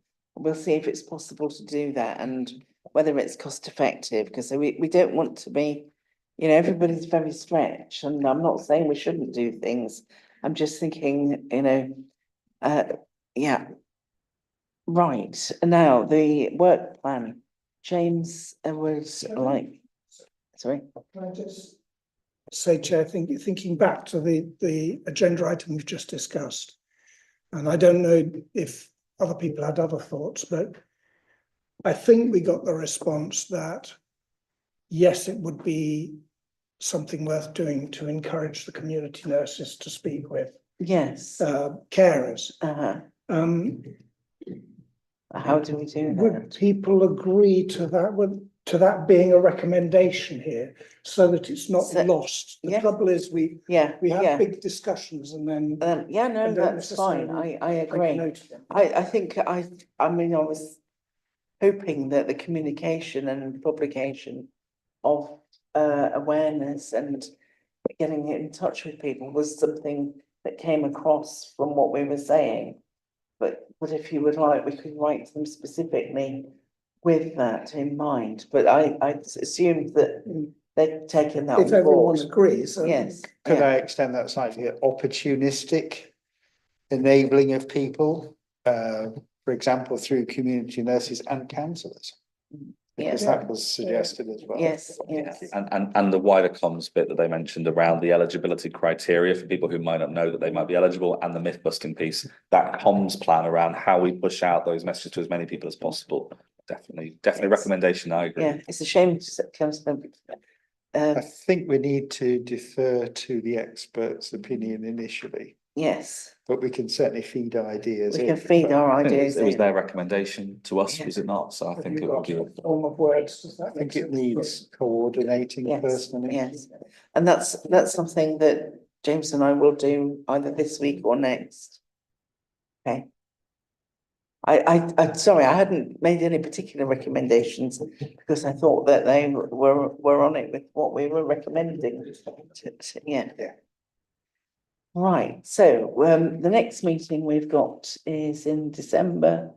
That's seems to be all set up. I think maybe January meeting we could add something into. But sorry, you wanted to talk about the task group. Oh, thanks, Chair. Just quickly, just because we've had a couple of items on the work plan for a little while on the unallocated items, and just been doing a little bit of following up for some of those. Councillor Myers has gone now, but he mentioned in the break that he was hoping to kind of get going with some work on that task group, and I think he was planning to email members to see sort of what interest there was in joining that. So just to sort of flag that, I'd expect he'd probably be in touch on that one. Of the other items that are there, one of them that's on there is relevant outputs from the LGA peer review. And having followed that up with the relevant directors who sort of fall under this committee's remit, there's nothing that directly relates to the committee's remit within that or within the corporate improvement plan that isn't already being looked at by other committees. So I think, Chair, if yourself and the rest of the members are happy, that's something that could probably be deleted from the work plan. Are we all because it's okay with that going being down the route. deleted? Nobody's got, yep, that's I'd okay. have to have another look at the LGA peer review. I feel it's a long way back. Okay. As far as we've looked into this behind the scenes, and we've decided that we don't think it's relevant. But if you want to have another look, we can decide on it next meeting, which is 4th of December. Okay. But we've brought it into the open. Unfortunately, for the people who've already left, they won't know this, but we could maybe send something Maybe around. just circulate Yeah. the peer review again and just to ask people for their thoughts with the view that we would then Yes, yeah. decide in December to keep it. So, was there anything else? Yeah, two other quick things. So one of the other things that we've got on there is we've got an item that's been called reablement technology.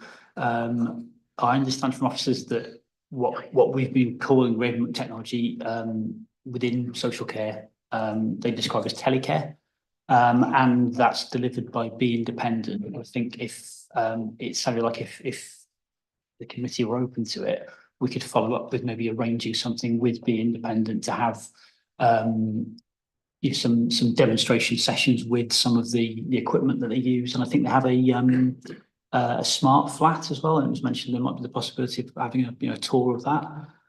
So if that was something that members were keen to do, we could follow up on that and try and get some suitable. I think that would be helpful, but reablement technology, when it was first discussed, which is probably 2.5 years ago now, also included, for example, introducing a location device into the shoes of people who had dementia in order that carers would know where they were. There were talks about robotic pets that enabled people with dementia to feel they had an emotional attachment. There were a whole load of different innovative things that we have very, very scant knowledge of. And the idea was that it would be helpful to understand that. So Be Independent do provide, as you say, all sorts of different services. But my experience, which is they don't do that kind of thing.